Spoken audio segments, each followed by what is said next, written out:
and welcome aboard to this episode of the We Are Reading One Piece podcast. This is a podcast dedicated to following the entire story of One Piece from beginning to end as we focus on one volume each episode. We keep the discussion spoiler-free for new fans of the series, so this is the perfect place to follow along, whether you're new to the series or just want to revisit the world of One Piece with us.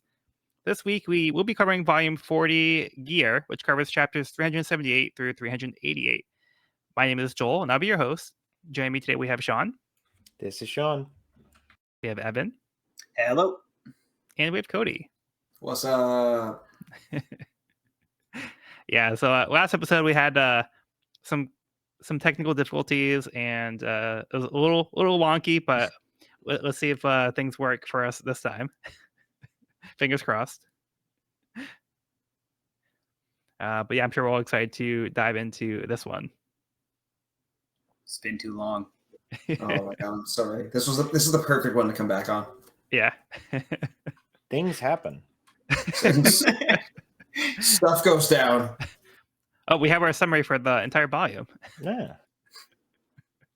All right. Well, if you want one that's a little bit more wordy, I have a quick recap from last volume. So where we left off, Sanji, Frankie, and Sniper King battled their way through the enemy forces on the Puffing Tom. Sniper King managed to sneak to the front of the train where Robin was being held, while Sanji defeated the ramen cook Wanze, and Frankie defeated the newest CP9 member, Nero, who is now a former member courtesy of Rob Lucci. When confronting CP9, Sniper King was able to make a quick escape with Robin, despite her protests of not wanting to be saved. Frankie, being moved by the Strat situation, sacrificed himself by jumping into CP9 and cleared the way for Sanji and Sniper King to escape with Robin, as they detached the train car. Just when it seemed as though they were successful in rescuing Robin, Blueno entered the car using his air door ability, taking Robin back with him. Elsewhere, the rest of the Straw Hats, Galley Law, and the Frankie family continued their pursuit in the Rocket Man. They came across the previously abandoned train car, which Zoro cut down the middle, clearing their path, as well as the Honorable Captain T-Bone, not letting anything stop them. That is until they came across Yokozuna blocking the path. He knocked the Rocket Man off course, but thanks to Nami and Kokoro, they were able to get back on track. The Puffing Tom arrived at Enies' lobby with Robin and Frankie, which pleased spawned him, as he now had captive both people who could make the reactivation of Pluton possible. Rockman arrived at Enies' lobby shortly after. The Alliance began to formulate their plan to storm the World Government facility, but Luffy, being Luffy, went off on his own, kicking off the assault. Yeah, so we left it in a pretty exciting place. Yeah, before we dive back into the main story, we do have the next part of the cover story, Miss Golden Week's big plan, a Broke Works Reunion Volume 15, Escape. Miss Golden Week and Mr. 5 make their escape from the Navy, unable to save Miss Valentine. No. Well, one down.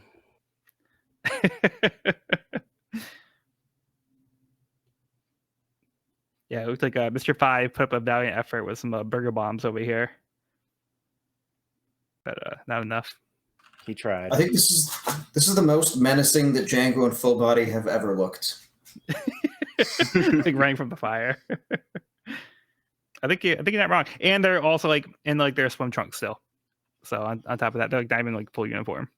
Yeah. All right, let's get on to the main chapter. Chapter 378, Casualties. The Frankie family destroyers confront the two giant guards, Oimo and Kashi, but prove to be no match. The rest of the Frankie family try not to be deterred and continue fighting, though with little success. Luckily, the King Bull, Gamora, crashes into Kashi. Kiwi and Mozu dismantle the giant's armor, Poi pulls him down with ropes, and Zanbai blasts him with the cannon, and Lulu and Talsum pin Kashi to the wall with nails. Frustrated, Oimo tries to attack them back, but ends up hitting Kashi in the face instead with a giant club. That's one giant down, one more to go.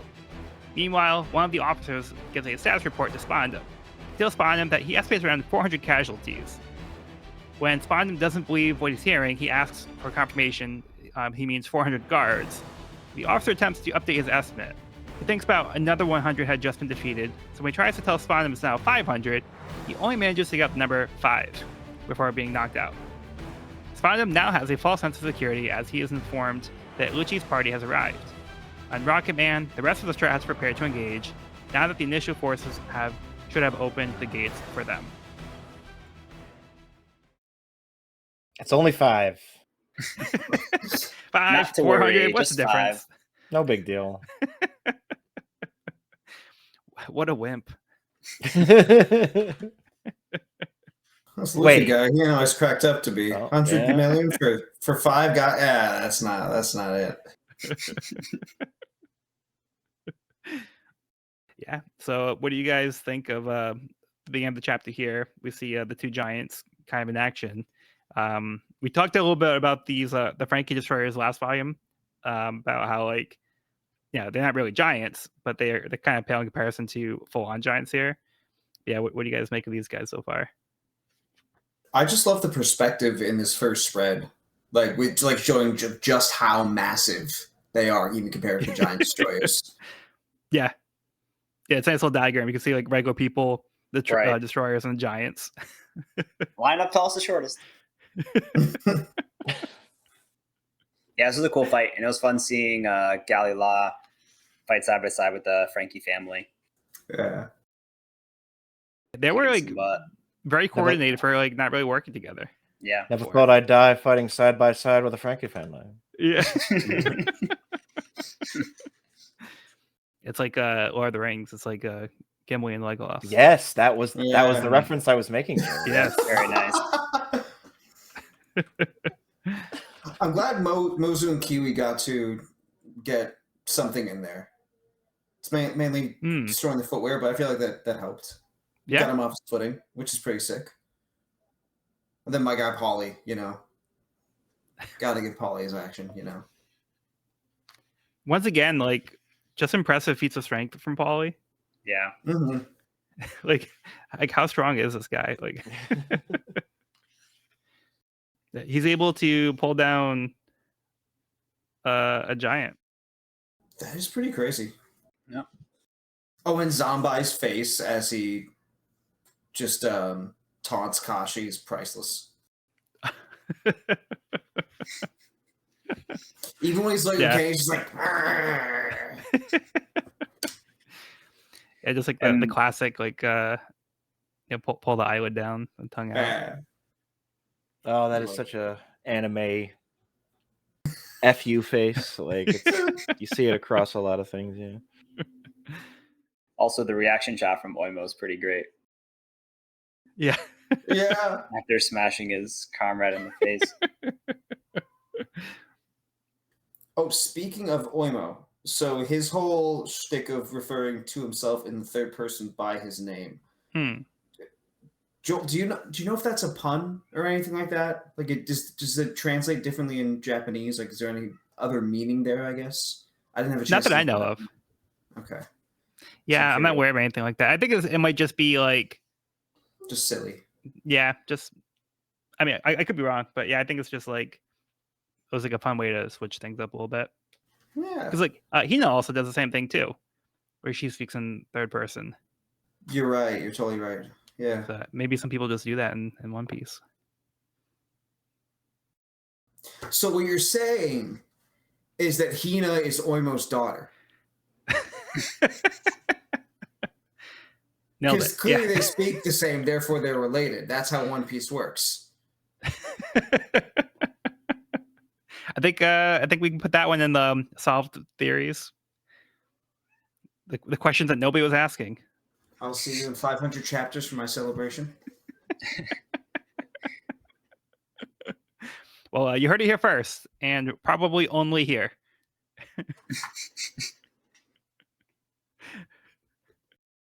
Also, the Yager Bulls are pretty powerful. I didn't realize like just how much work they would put in combat-wise until this chapter. Yeah, for sure. I don't know why Nami's asking Sniper King about the climate baton. Like he doesn't know what that is. He's not, like, that's weird. He's like, he says, "Don't ask me." Like, come on, Nami. Like, well, maybe because he's friends with Usopp and like he's like a superhero. Maybe like she thinks like he's familiar with gadgets or something. So yeah, I suppose. Maybe it goes hand in hand with being a superhero. Yeah. Yeah, like why get mad at him like that? Like he took time out of his busy superhero schedule to help them out, and like that's just kind of rude. He didn't make the damn thing. Yeah, maybe she's just frustrated and taking out the nearest person. Yeah. Besides Sanji or Chopper. But I love this page with Luffy doing the Gum Gum Storm and taking out like a whole bunch of dudes. So good. Yeah, it's a great full page. Full spread. Mm-hmm. Just seeing their cheeks cave in as they're getting whomped. So cool. Also, yeah, go ahead. I was going to say, Sodom and Gomorrah, I didn't notice this the first time, but they have little tank treads. Yeah, I think they it. show a panel later where they say that they get like outfitted for the ground. I love it. Is that here or is that another chapter? I'm not sure, honestly. That was just the first time I noticed it, and it really tickled me. But yeah, it does show them here that they have the treads. Yeah, I feel like I was curious about that because it does get announced like, oh, we made them like land ready. And I think this is like the only glimpse of the tread we get until later on when we see a little bit more of the dynamics, but we can talk about it when we get to it. Yeah. Yeah, it looks like they got their fighting style from Frankie with the biting. It must be a signature So move in true. the Frankie family. You're so right. Oh. Yeah, like I love that panel where the guy who's reporting to Spondum just gets knocked in the head by another soldier that got sent flying by Luffy, and he and he says like 5 ga, and Spondum's like 5 ga. What are you talking about? 5 guards? I do appreciate how calm the guy is while describing this before he is hit. They're just like, there go 100 more. Oh, okay. I need to revise that estimate. Hey, at least I'm not in the middle of the fight. I'm safe over here. Oh, scratch that. Also, Yeah. Chopper's just so ready to fight on the last page. He's so determined, and I love that for him. Yeah.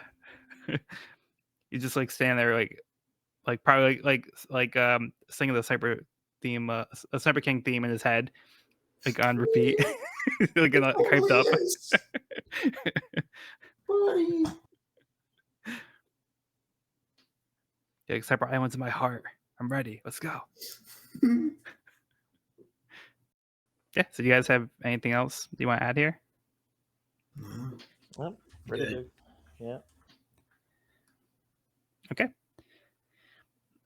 So let's move on to the next chapter. Chapter 379, Power Level. The undercover CP9 agents reunite with the rest of their team in the Tower of Law after 5 years apart. They attack Fukuro and each land a blow on him, which turns out to be a test to gauge their physical ability. Lucci is far above the rest, with almost twice as high a power level as Kaku and Jabra, who follow him. Jabra expresses anger at this and taunts Lucci and Kaku. He and Lucci briefly turn to their devil fruit forms, though Jabra's remains unseen before the others calm them down. Spandam says there's something he wants to give the team, but first has Robin and Frankie escorted in. He expresses his surprise that Frankie is still alive, but revels in the success of his plan and its effect once all is said and done. When he makes a passing remark about fishmen and other traders, Frankie gets enraged and bites Spandam, then Kumadori restrains him. The main island attempts to call Spandam, only to find out that the receiver is off the hook while they deal with Luffy, who continues to destroy buildings and mow through the Marines and agents in his way. At the courthouse, someone complains about being woken up. The three-headed judge, Baskerville. The three heads initially disagree on what to do, but the sentence just a compromise. The death penalty.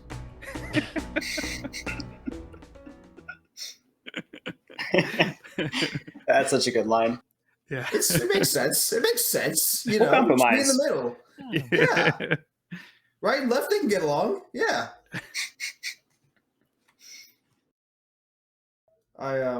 Joel, you're totally right about Sodom and Gomorrah taking after Frankie. We get an example right here. There's another one. Yep, another one. Yeah. So, what do you guys think of like this power level measurement system that they have here? We're definitely going full Dragon Ball. But this time it's the villains measuring themselves and not the pro tags, which is nice. It's kind of cool. I think the cool use of this character with the zipper mouse who like can't tell a lie, and so he like has to be exact with his measurements of like how hard everyone can punch him. I think that's pretty funny. It's just Sean, the silliest test. Oh, sorry. No, it's a yeah, no, I like the character of Fukuro a lot. I like his design. I like the whole. It's very fun. I love his chapapa. Chapapa. I'm gonna get on my horse here and say, do not care for the fact that Khalifa is so dramatically lower than the rest of them. Like she's a full 200 points lower than number 6, and I don't like that. I think it's and then the sexual harassment joke. Not a huge fan of that one either. It's just like it's I don't know. Couldn't she have been like also 800 and like tied with Fukuro, or 700 at least? She's a full 200 points below him. Like it's a little disappointing to me, but it is what it is. I mean, she was pulling equal weight at Iceberg's Mansion compared to everyone else. Like aside from maybe Lucci, but like still, you know. Yeah. Yeah. But otherwise, it's I mean I like again. Spondum is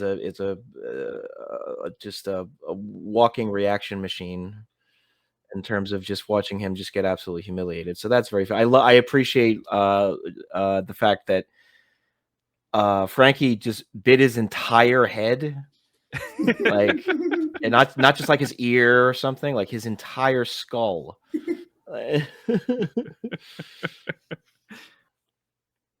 So that's pretty. It's a great drawing. Yeah, he I love goes that for it, cell. Yeah, it's so good. I do really enjoy that CP9 is just like a bunch of psychos, like in a silly way, not a murderous way. Yeah. It's cool to see that they get their own dynamic as well as we're setting them up and broadening who they are. Get a little tension between Jabra and Lucci. Mm-hmm. Yeah. Arguing like there, cats and dogs. Oh, yeah, we get a little silhouette, like a little tease for Jabra. Not the full thing, but a little tease. Little tease. Now we know he has some kind of devil fruit. Speaking of teases, we get a little more info on Robin, just like a little nugget that Robin attacked a Navy vessel at O'Hara in West Blue. I feel like we've heard it's the second page of the chapter. Perpetrator of an attack on a Navy vessel 20 years ago at O'Hara in the West Blue. Yeah, you're right. Yeah. Which is not much, but it's a little more than what we've gotten so far. Just a little bit.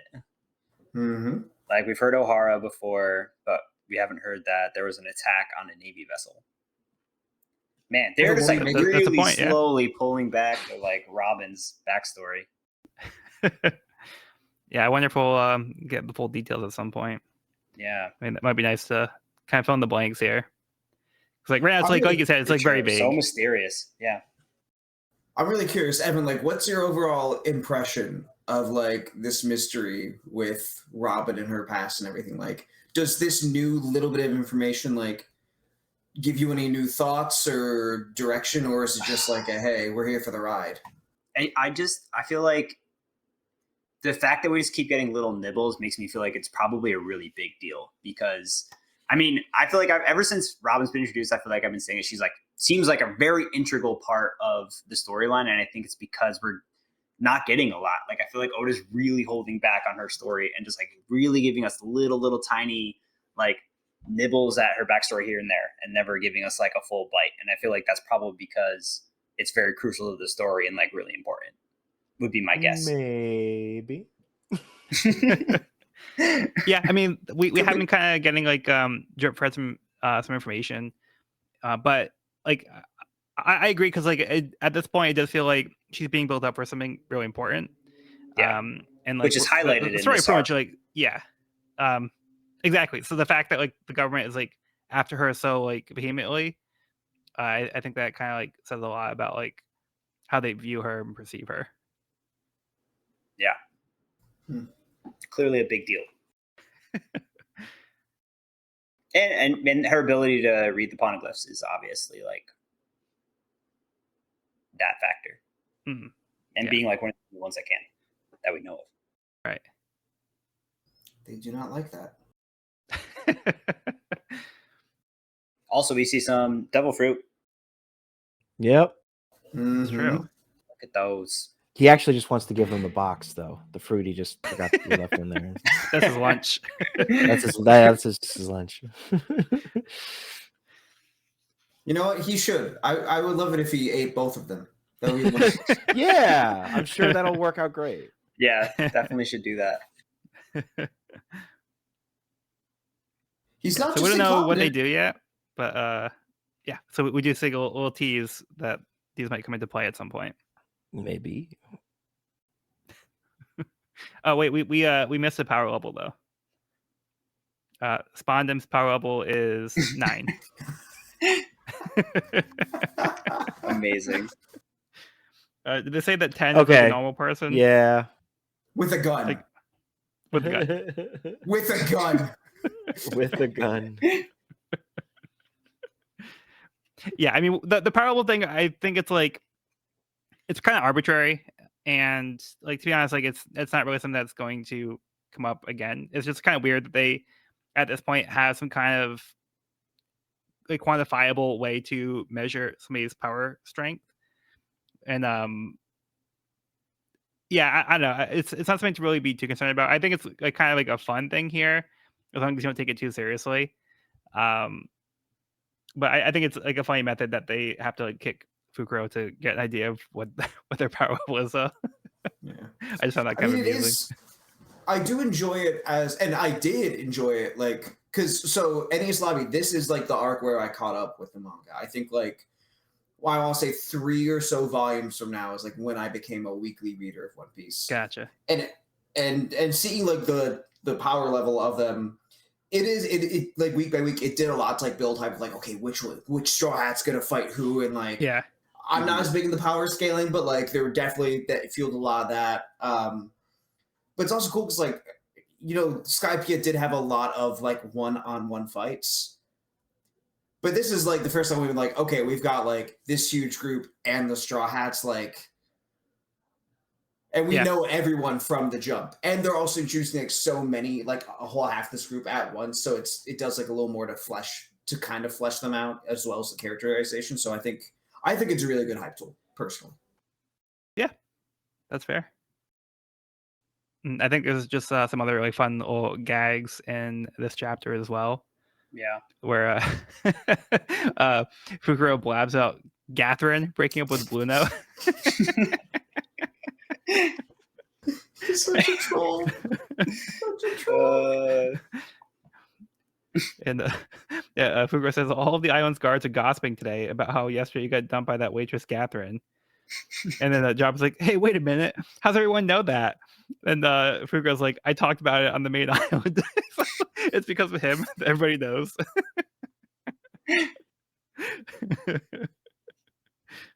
Just Jabba trying to re-zip his mouth too. Yeah, I think it's so funny that he has like a zipper mouth. Yeah. But it's like it's so he doesn't like spill secrets, but he ends up just unzipping it anyway, and he spills secrets. So it's like yeah, it just seems kind of yeah. I think he'd be a little bit more tight-lipped, but nope. I wonder if he was born with it or not. And the fact that, and I know like it's a very strange question to ask, but it's also One Piece, so I feel like it's completely viable that he could have been or not been. Maybe it's Maybelline. Yeah.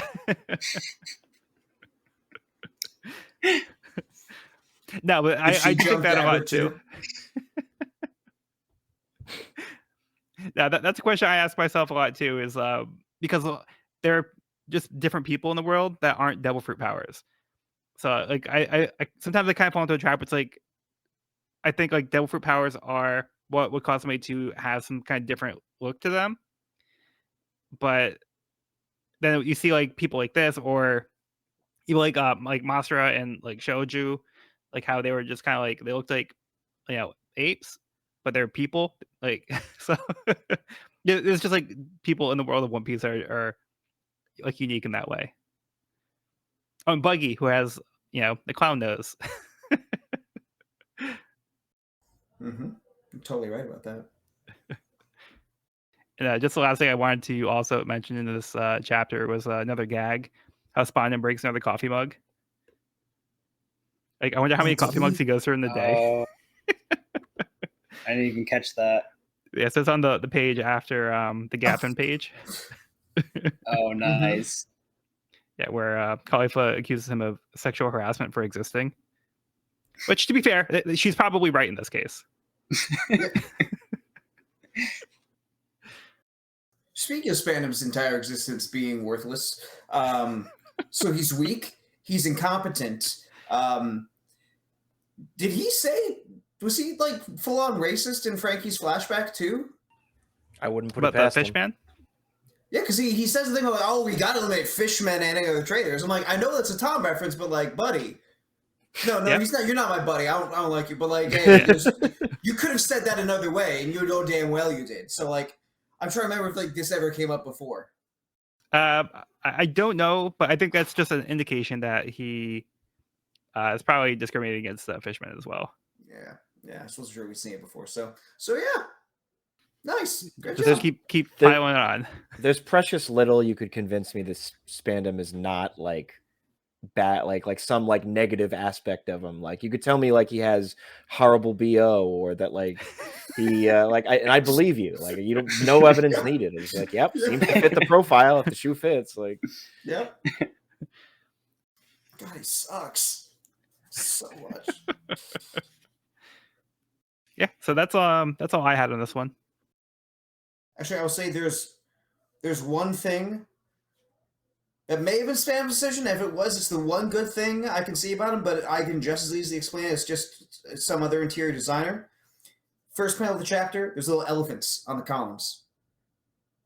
And I love that because of Spam's little pet elephant, Funkfried.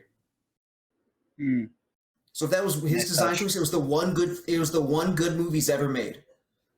But it might not be. And it would make sense for it to I not could be. see him. Okay. Could be. Or maybe he just paid somebody. He's like, you know what? I just want elephants. Like the rest is up to you. But I just want elephants. Yeah. I'm not even saying he carved him. I'm saying if he made that design choice, I'm like, okay, Yeah. that's like it was his request. Yeah, and that's like the one. Okay, now I know I shouldn't have said anything good of you because that was your one. That was your one. Or maybe he only likes elephants like after the fact because they're there. He's like, oh, no, I kind of like this elephant. So I'm gonna get one of my own. Oh, he's a bandwagoner. Oh God. Oh, he sucks. He sucks. All right. Well, let's move on to Miss Golden Week's big plan. Wait. A Brookworks. Oh, I'm sorry. Go ahead. I just wanted to make one comment on the Gum Gum Volcano, which I thought was a really cool creative move by Luffy. And then he proceeds to demolish the wall as it's falling off the top of the building and then rain debris down on people. I thought that was like pretty brilliant. That's pretty cool, actually. Yeah. Great naming convention followed by a great follow-up move. That's true. I didn't make that connection about the volcano, like, because I was kind of wondering what was different about a volcano. But yeah, it looks like a volcano, and the debris kind of falling down is like volcano, like that. Yeah, right. That makes sense. I didn't catch that. It's a fully developed move, and very effective too. Yeah. Mm-hmm. Luffy's on a roll. It also gives like big Gum Gum Axe vibes, which he also used in Arlong Park trying to save Nami. So it's like, okay, a little connection there. Yep. Yeah, because I was kind of wondering what was the difference with like Gum Gum Axe, the volcano, but like now looking at it, it's like pretty obvious with the like the visual cues, but yeah, it just kind of went over my head. Okay, good to move on. Yep, good to move on. All right, moving on to Miss Golden Week's big plan, a Brookworks Reunion Volume 16. Miss Valentine is captured. Hina has captured Miss Valentine, binding her to a pillar using her devil fruit powers. More Hina! Hina for the Weena. Hina for the Weena. Hina for the Weena. No. Oh, man. I'm not going to stop trying. Wait, is this not the first time you made that joke? No. That's Are the you first ripping time. Sean off? Oh, okay. It's all right. Yeah. I'll allow it. Yeah, it was an homage to a game for the Ween. Gotcha. It pales in comparison, though. Cheap imitation. Well, it looks like Django and Full Body are more focused about getting this umbrella over them. Yes.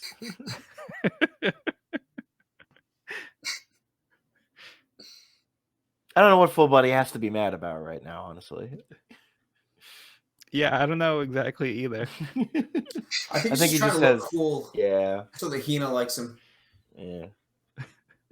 Simp. All right. Moving on to the next chapter. Chapter 380, Enies Lobby Main Island Express. When the soldiers report to Baskerville that the Giants are failing to guard the island front gate, he orders to send in 100 courthouse guards. Polly ropes up Oimo, allowing Sodom and Gomorrah to knock him down. The island gate is now unlocked and they push it open. Rocket Man charges straight ahead toward the island. Some of the Marine soldiers see the oncoming train and close the gate, now blocking the train from being able to get through. Zero changes the plan. Instead of cutting down the fence, he has Yokozuna knock it down, allowing the train to propel above the gate instead of through it. Oimo has been defeated, so things are looking up for Frankie family and Galila. Until the court guards arrive, stabbing Polly. Oimo recovers and stands up, just being knocked back down again by the flying Rocket Man. As the dust settles, everyone wonders if the Straw Hats are okay. The questions are answered as they see Zoro and Sanji taking out the enemy soldiers. Who closed the door? I was going to ask you guys if you found this sequence to be a little confusing. Just a bit. Who closed the door? Yeah, All this I work. don't know. Get it open. And who closed it? Yeah, I kind of feel like there's a little bit of an oversight where Don't worry there's about much it. focus like put on having the gate be open, but then it was like unclear why they couldn't just go through the gate. And you look back at the panel, the door is closed now, but they spent all the time opening it. Then the people in the chapter were like, why did we go to the trouble to open it if they're just gonna go above it? It was like the gate was closed, but then it was open again, like when I think Oimo like falls through it. So it's kind of like, yeah, it was like unclear like why it was closed again and why they're upset that they went to the trouble to open it. So It was strange because it wasn't like a continuity error where it was just like something that got glazed over, but because they drew attention to it and were like, "Hey, Right. why did we do all this work if someone was just going to close the door? Like, what the hell?" yeah, because like the page before it's wide open. Right. So I think it was probably just like the guards because like there are some people I think just near the gate and they see the train coming. So like this one guy says like, look at the sea, a sea train. What's going on? So they see something coming, but then like I don't know if maybe because they saw it coming, they like I don't think they could have gotten close enough to close the gate though because like it's so big. So I don't know. I don't have an answer for it. Just one of life's mysteries. Like the One Piece. Or where Usopp is right now. Yeah, where is he? Where is he? We'll never know. I hope it's okay. I hope so. Yeah, but the sequence just, I think it bothered me more because I had to write a summary for it. And I think it maybe paid more attention to. I can see that. Yeah, so I was like trying to like piece together like what exactly was happening. But yeah, so I'm assuming they just kind of found a way to close the door. So it's just a way to kind of like build some excitement. It's pretty cool to see the Rocket Man fly over the gate though. Mm-hmm. Yeah, that's a beautiful panel. The sea train is flying. flying. What are you saying, Cody? I was gonna say there's a lot of like really, really good cells in this chapter. Like the sea train is great. Polly top knotting Oimo, and then my guy Polly getting I'm just gonna that was rough. Then Oimo getting bodied. Poor Oimo, by the way. Like first, if he has to brutal. Now he just have to club his best friend. But then he gets hit by a train. Well, he gets knocked out. Yeah. And there's a literal dent in his back. Like, I know we're trying to get past him, like, but man, buddy, poor guy. He's having a bad day. Where Yeah, did Paulie? man. Where did Paulie get stabbed? Like in the shoulder? Classic Oda through and through. Like right through the chest? Classic like, non-lethal right through the chest. Yeah, I'm like, because the way Break that the heart. No, way this has happened so many times. the way the top panel is framed in any other manga, this character's dead now. Dead. Like right? this is the final blow. They're like, oh no, Absolutely. the tragic. And this is just like within literally the next 2 fucking panels. It's just like, ow! It's like, dude, like what happens? Wait, I feel like I've Through been the saying this heart. from the beginning. You're not wrong. This keeps happening, like straight through the heart. Oh no, I he's was fine. like, Just oh, through he's and fine. through. Yeah, it's all good. The through and through. I love that you have a name for it. that's the golden rule of shonen, though. If it's on the left side of the chest, they're dead. If it's anywhere on the right, there aren't lungs there. There's no. He's fine. There's nothing. It's all good. He just has to stay on the ground and grab his shoulder for 5 seconds. Yep. And that's it. You fiend. Maybe a little trickle of blood, but like you're stronger than I thought. That's just give him one of those. You're fine. Yeah, you're good. Yeah, so it does look like it's through the right side. So you can see like kind of like the angle. Yeah, who needs that he long uses that anyways? arm. Yeah. He uses the same arm to throw the guy over his shoulder. So or a punch maybe. Oh, he just throws a punch. So well, he's just that good. He's just that good. That's all I'm saying. We're gonna start a through and through counter. We could though. We should though. Joel, I'm just gonna say it. There are more through and throughs coming, like in later chapters of just people just getting like murked, and it's like, it was a flesh wound. Like, yeah, I'll go back and count how many we have so far. yeah, so I'll leave that up to you guys. I got you. But if we're doing that, I think we should also get a counter of how many times Usopp's nose is broken. That too. Yes. You know, yes. Yeah, that's a good one. Yeah, but here's the thing: Usopp is silly. Yeah, Zoro gets nice panels in this chapter as well. I bet it's him just making like cool poses and stuff. But like he makes it seem like he has like a plan when they like take off, and he's like, just leave it to luck. Zoro, you thought this through, right? You like all the details. You got it all figured out. Oh yeah, totally. Yep, Lark's gonna take care of it. Well, I mean, this is also coming from the guy who threw a sword up in the air and hoped it wouldn't cut his arm off. So I mean, he was right. It worked. Everything's fine. He's just very spiritual. Yeah, that's the ticket. So when Rocket Man hits Oimo, the Frankie family is shocked, but the Marines are really shocked because their eyeballs are literally popping out of their heads.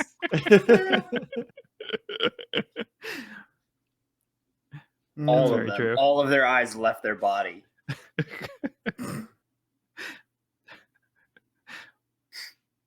Look, it's been a long day for them. I mean, to be fair, like they probably just like spend all day not having to do anything because nobody's crazy enough to attack this place. Now everybody's like, "Oh, we got to do stuff now. What's going on? Like we have to like." Yeah, this is gonna be this is gonna be a pretty cushy job, a pretty cushy posting for these Marines. They're just like, whatever. Like we just gotta escort some prisoners, and it's like, oh shit! It's like I thought this was like a death job. Yeah, seriously. These guys are launching sea trains at us. Yeah, the Rocket Man gets his nose bent in, unfortunately. But came to a stop. Yeah, runaway train runs no more. Yeah, I guess that's true. They don't have to worry about how to stop the thing now. This is definitely how they wanted to solve that problem. Yeah. It was a one-way trip. You think Iceberg's going to be pissed? I think he knew what he was doing. Yeah, I think he knew that was yeah.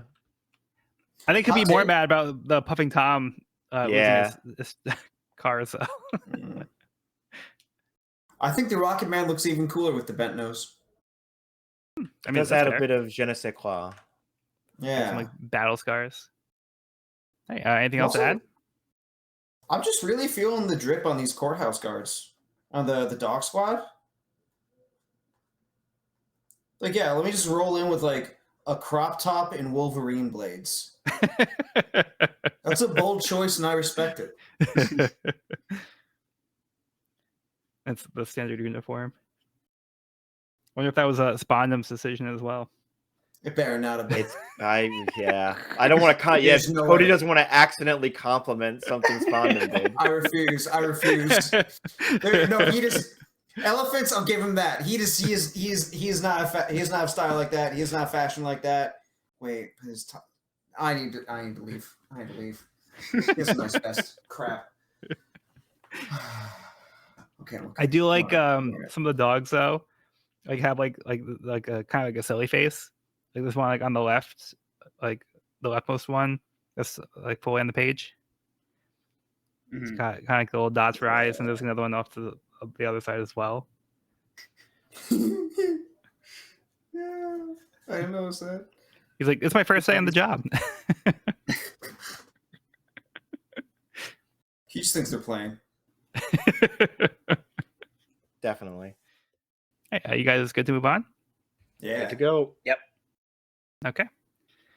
And just real quick on the SBS, I'm just going to point out here that somebody asked like Oda what number and color each of the Straw Hats are associated with, and I feel like these are like the ones like they're kind of ingrained to me now. Like I'm just so used to these, but like this is where this originates from. So just run down. One is Luffy, who's red. 2 is Zoro, who's green. 3 is Nami, who's orange. 4 is Usopp, who's yellow. 5 is Sanji, who's blue. 6 is Chopper, who's pink. And then Robin is 7, who's purple. I was gonna say I just like the little number puns that Oda has going with these two. Some of them With the do have like 5, number puns too, yeah. Yeah, the 5-6 Gomu. I think it does that in other places. Wait, too. what did that mean? So 5 is go in Japanese, and each of the digits has some of them have a couple syllables they can be. Like 6 is Roku, but it's also mu. So 5, 6 would be go mu, and in Japanese, Luffy says the gomu no mi. Oh yeah. Except Gum Gum, it says Gomu. Because that's literally rubber in Japanese. 7-3, 7 nana, 3 mi is also used for 3-2. Like that's what the Sanji and the Cook ones are too. And I think Oda really likes these number puns too. And I think there have been like, if you go read, there are some very, very insane, nonsensical but hilarious theories that were someone like take one thing someone said, find that corresponds to this chapter. And if you look at that, Sanji has a suitcase that has a swan on it. And if we put swan in Japanese, that corresponds to this chapter, the title of which is dog food. And when you have dog food, like the fandom gets on. They go like full Shining theories over it. Like they go full Shining, full Pepe Sylvia. It's insane. Yeah. Which I feel like is exactly what Oda wants. Yeah. And then sometimes just like for fun, he'll put like Luffy wearing like a 5-6 on his shirt or something like that. So Love that. This little nugget he does sometimes. But yeah, thank you for also pointing that out, Cody. Yeah, totally. I'm trying to see if I can. There's probably a bunch that I didn't catch my first time going through, so I'm gonna see which ones I can find now that's on my mind as we go through. Okay. Yeah. So if you think of any others, let us know. But for now, let's move on. The next part of the cover story. Miss Golden Week's big plan, a Baroque Works reunion, volume 17. Show yourself. Miss Golden Week and Mr. 5 walk past photos of themselves, and Mr. 3 with a sign demanding they show up at the port this evening. Otherwise, Miss Valentine will be hanged. High stakes. Oh boy. They're not playing around anymore. Mr. 5 is so worried. Like he was the one who said, "Hey, don't make friends with your partner. Don't do it." Well.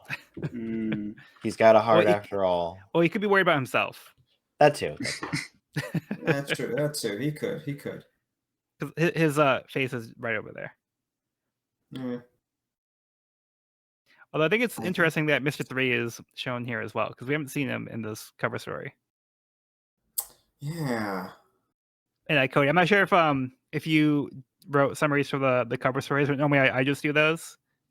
So yeah, no, you're good. I think I did the first time that I heard you're still doing them, so I was like, cool, I'll just leave that to Joel. Okay, cool. I just wanted to make sure that you can put effort into doing them. You didn't step on Joel's turf. You know I do the bare minimum. I got you. A man after my own heart. Got you, buddy. All right. Well, let's get your minimal story. Your minimal summary for the next chapter. Minimal by my standards, I should say. Disclaimer. Chapter 381, Fired. The Marines and Agent recognize Zoro as, quote, the bounty hunter stooge under Luffy, and when Sanji makes a comment about this, the two begin to argue. As Sniper King and Chopper exit the train, an agent notices and then fire upon it, with Nami and the others still inside. The island soldiers stop firing when they notice Kokoro, Chimney, and Gonbei, who say the Straw Hats took them hostage. This gives Nami time to use her upgraded Climattack to create a cloud and rain thunderbolts down on everyone under it, including everyone inside Zoro and Sanji. The new Climattack does not, however, have a way to differentiate between targets, which Nami hits Sniper King with. This confuses Chopper since Usopp designed the weapons and not Sniper King. Sanji and Zoro, who were hit by the Thunderbolt, get back up and the group try to figure out where Luffy is, but know where to go as soon as they see a building in the distance blowing up. On the main island, Luffy keeps fighting but can't get any further due to the sheer amount of opposition he has, though he gets excited once he realizes the others have arrived and made the government forces split up.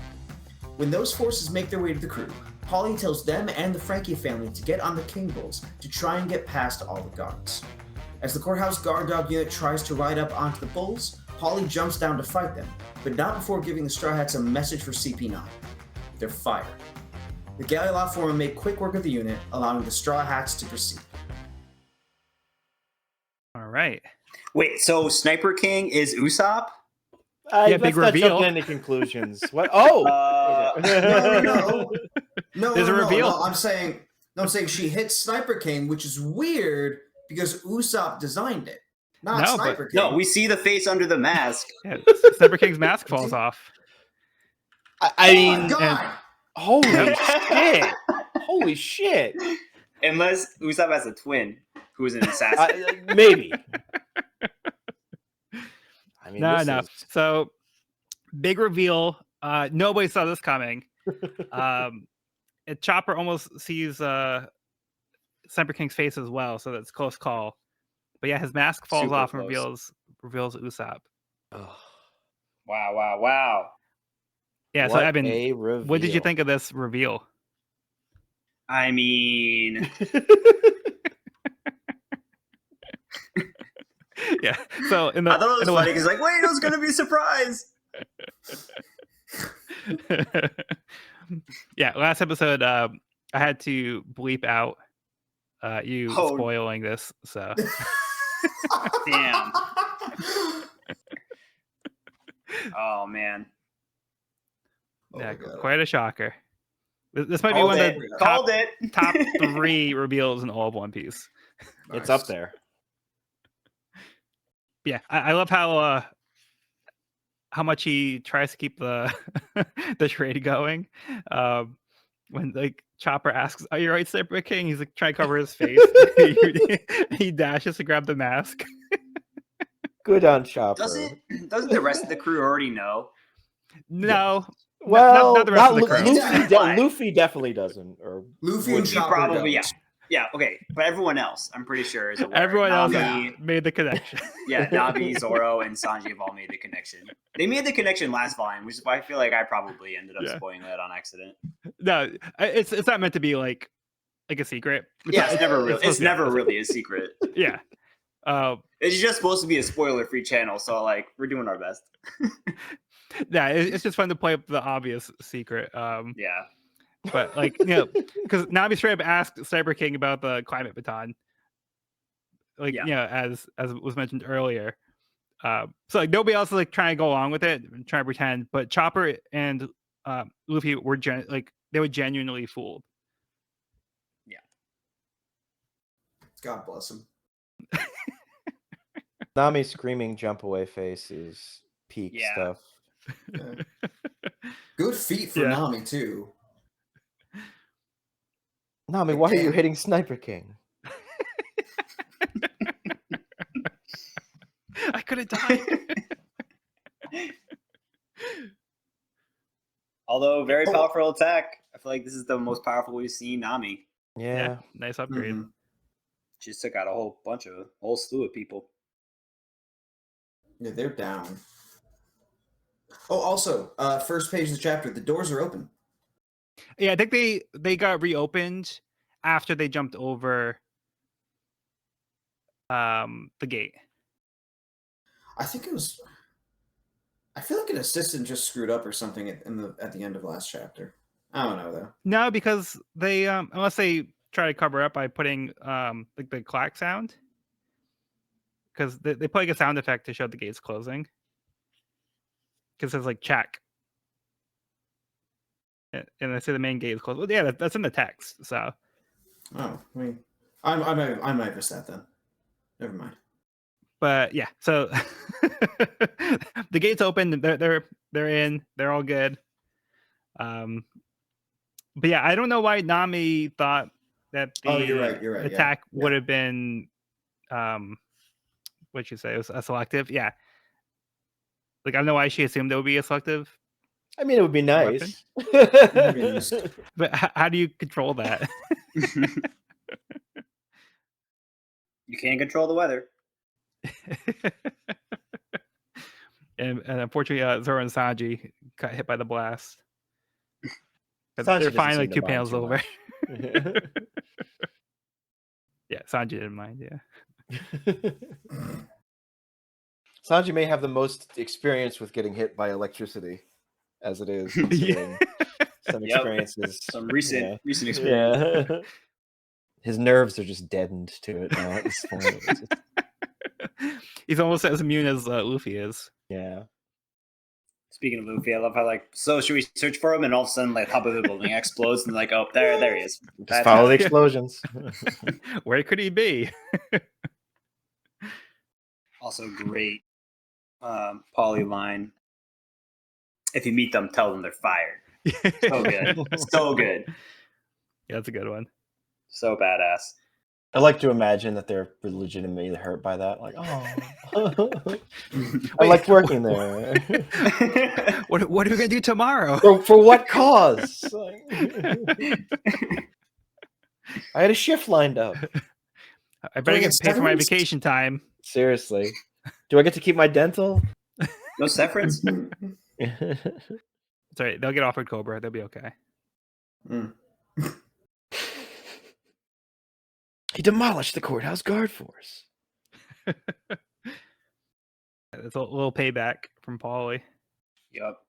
They were demolished again. Yeah, it's a lot of action, a lot of fighting going on.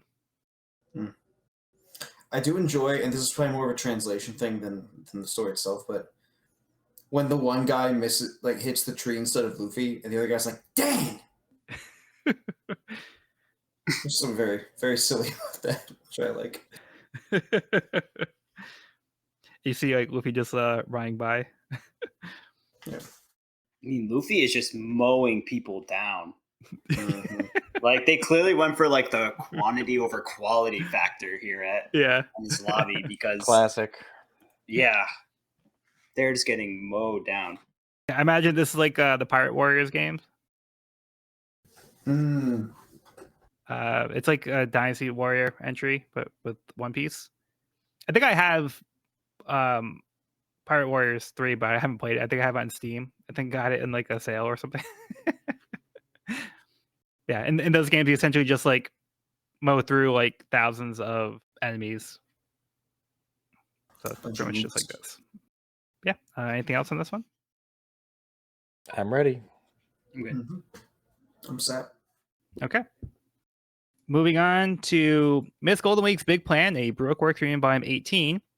Escape from Kyuka Island. Mr. 3 plans to escape in his own personal boat. Subtle. Yeah, so a note on this one.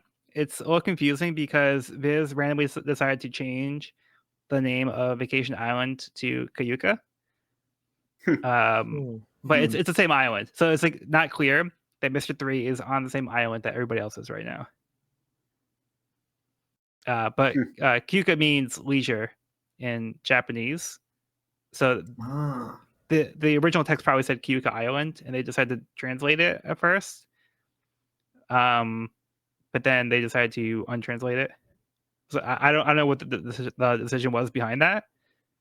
But yeah, so for clarity, it's the same island that we've been focusing on the past few segments. So Mr. 3 here, Mr. 3 is here after all. I love how he's subtly trying to hide his hair. And he's got 2 3s on his chest and a giant 3 at like, masthead. Like, and the hoodie's just bulging out. Yeah, real subtle. We'll never know it's Mr. 3.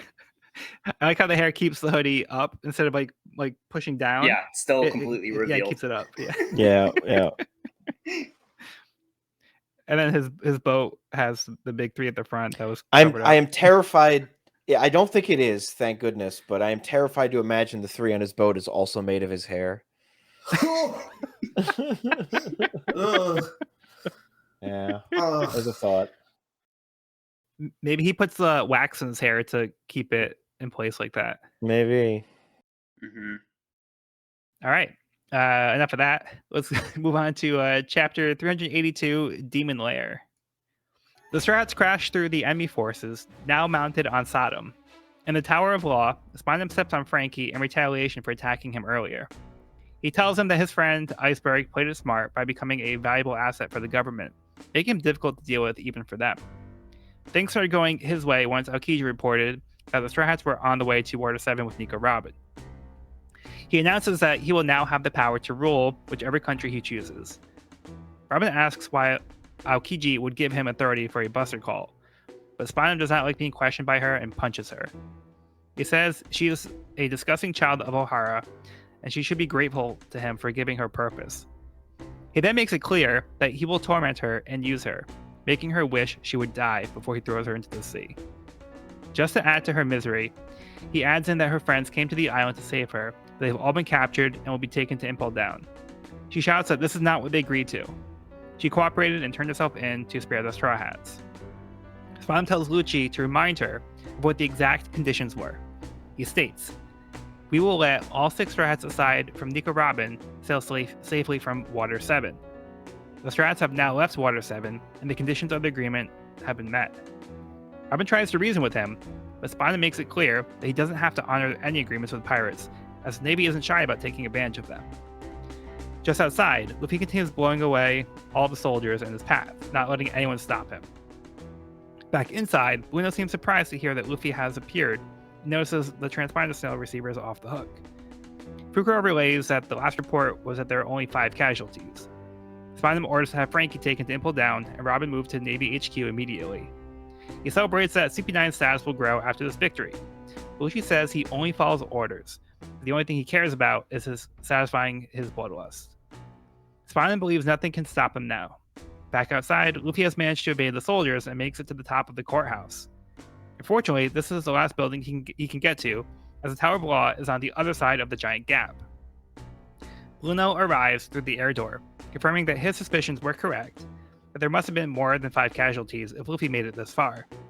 He tells Luffy that no one has ever made it past the entrance of Enies lobby. He asks how long Luffy plans to keep on fighting. Luffy tells him, "Until I die." Okay, I want to start on Spondum. I know we talked about Spondum a little bit in this volume, but I think this chapter really cements and brings him even lower than we've been to this point.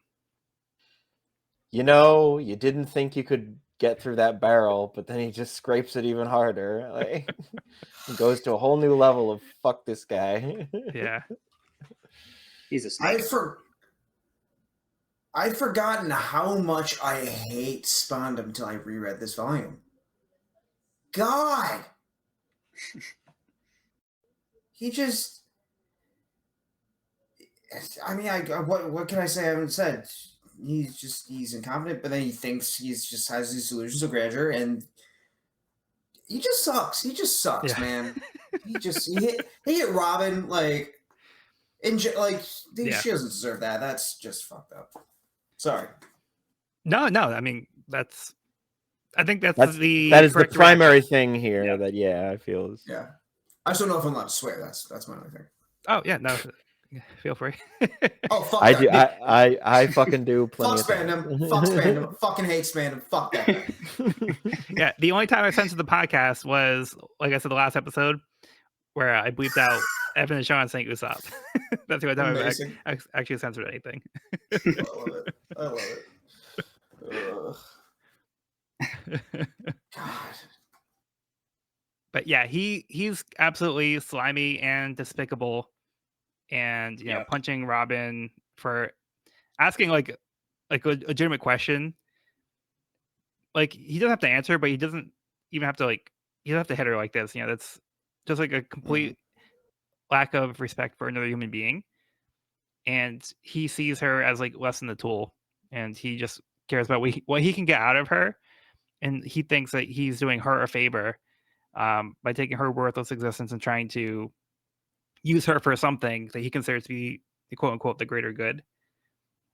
So yeah, he's just like really disgusting. And then he's like, when I'm done with you, I'll just throw you in the ocean so you can die. And in that moment, it's just the one thing he can do to express some sort of power. Yeah. Because we just went over how he is so weak 2 chapters ago. Yeah, he has to attack somebody who's handcuffed and can't use her powers, and who's defenseless right now.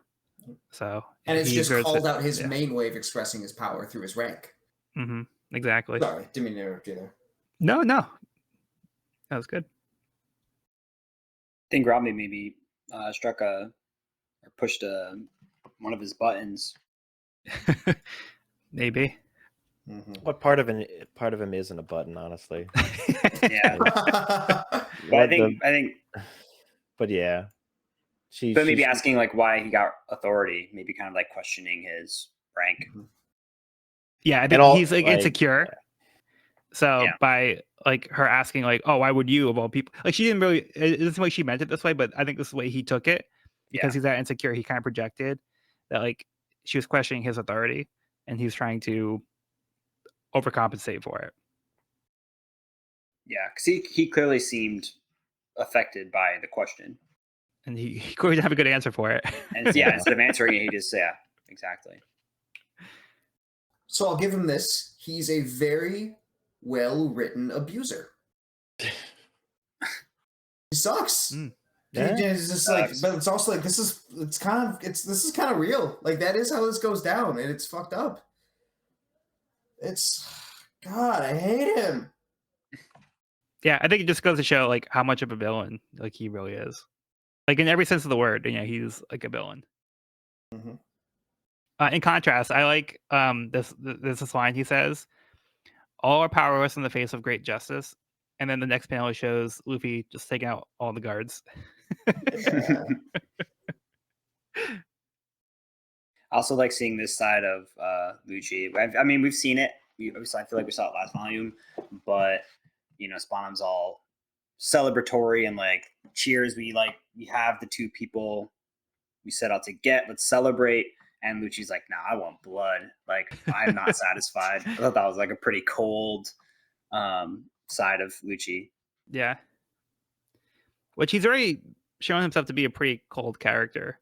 Like, you even mentioned it previously, where it's like he didn't really smile that much or laugh. Like, the only time like he seemed to smile was like when it was like an evil laugh kind of deal. So like, he, up to this point, he's already shown that. But this, I think, takes it to another level. And for me, I feel like weakens the character for me a little bit. That like his motives are that he just wants to be able to legally commit murder.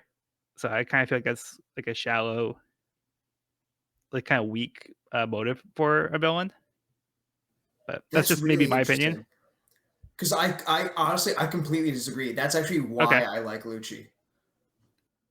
Because I mainly for for how it contrasts him with so many other villains. Because so often it's a villain who is like, oh, I'm also the king of the pirates, or oh, I'm going to take over this country, oh, or I'm going to take this girl, deceive her, and make her make maps for me for the rest of her life. But Luffy's like, no, law of the jungle. I want to show that I'm stronger than you, and it's mainly because like we've seen shades of sadism within him. Like he didn't have to show his leopard form in the mansion, but he did it just to show the gap between him and then Luffy and Zoro. All these just like little catty, just I mean rude when he was in his disguise, but just like he just likes getting under people's skin the way he I guess keeps egging Jabra on.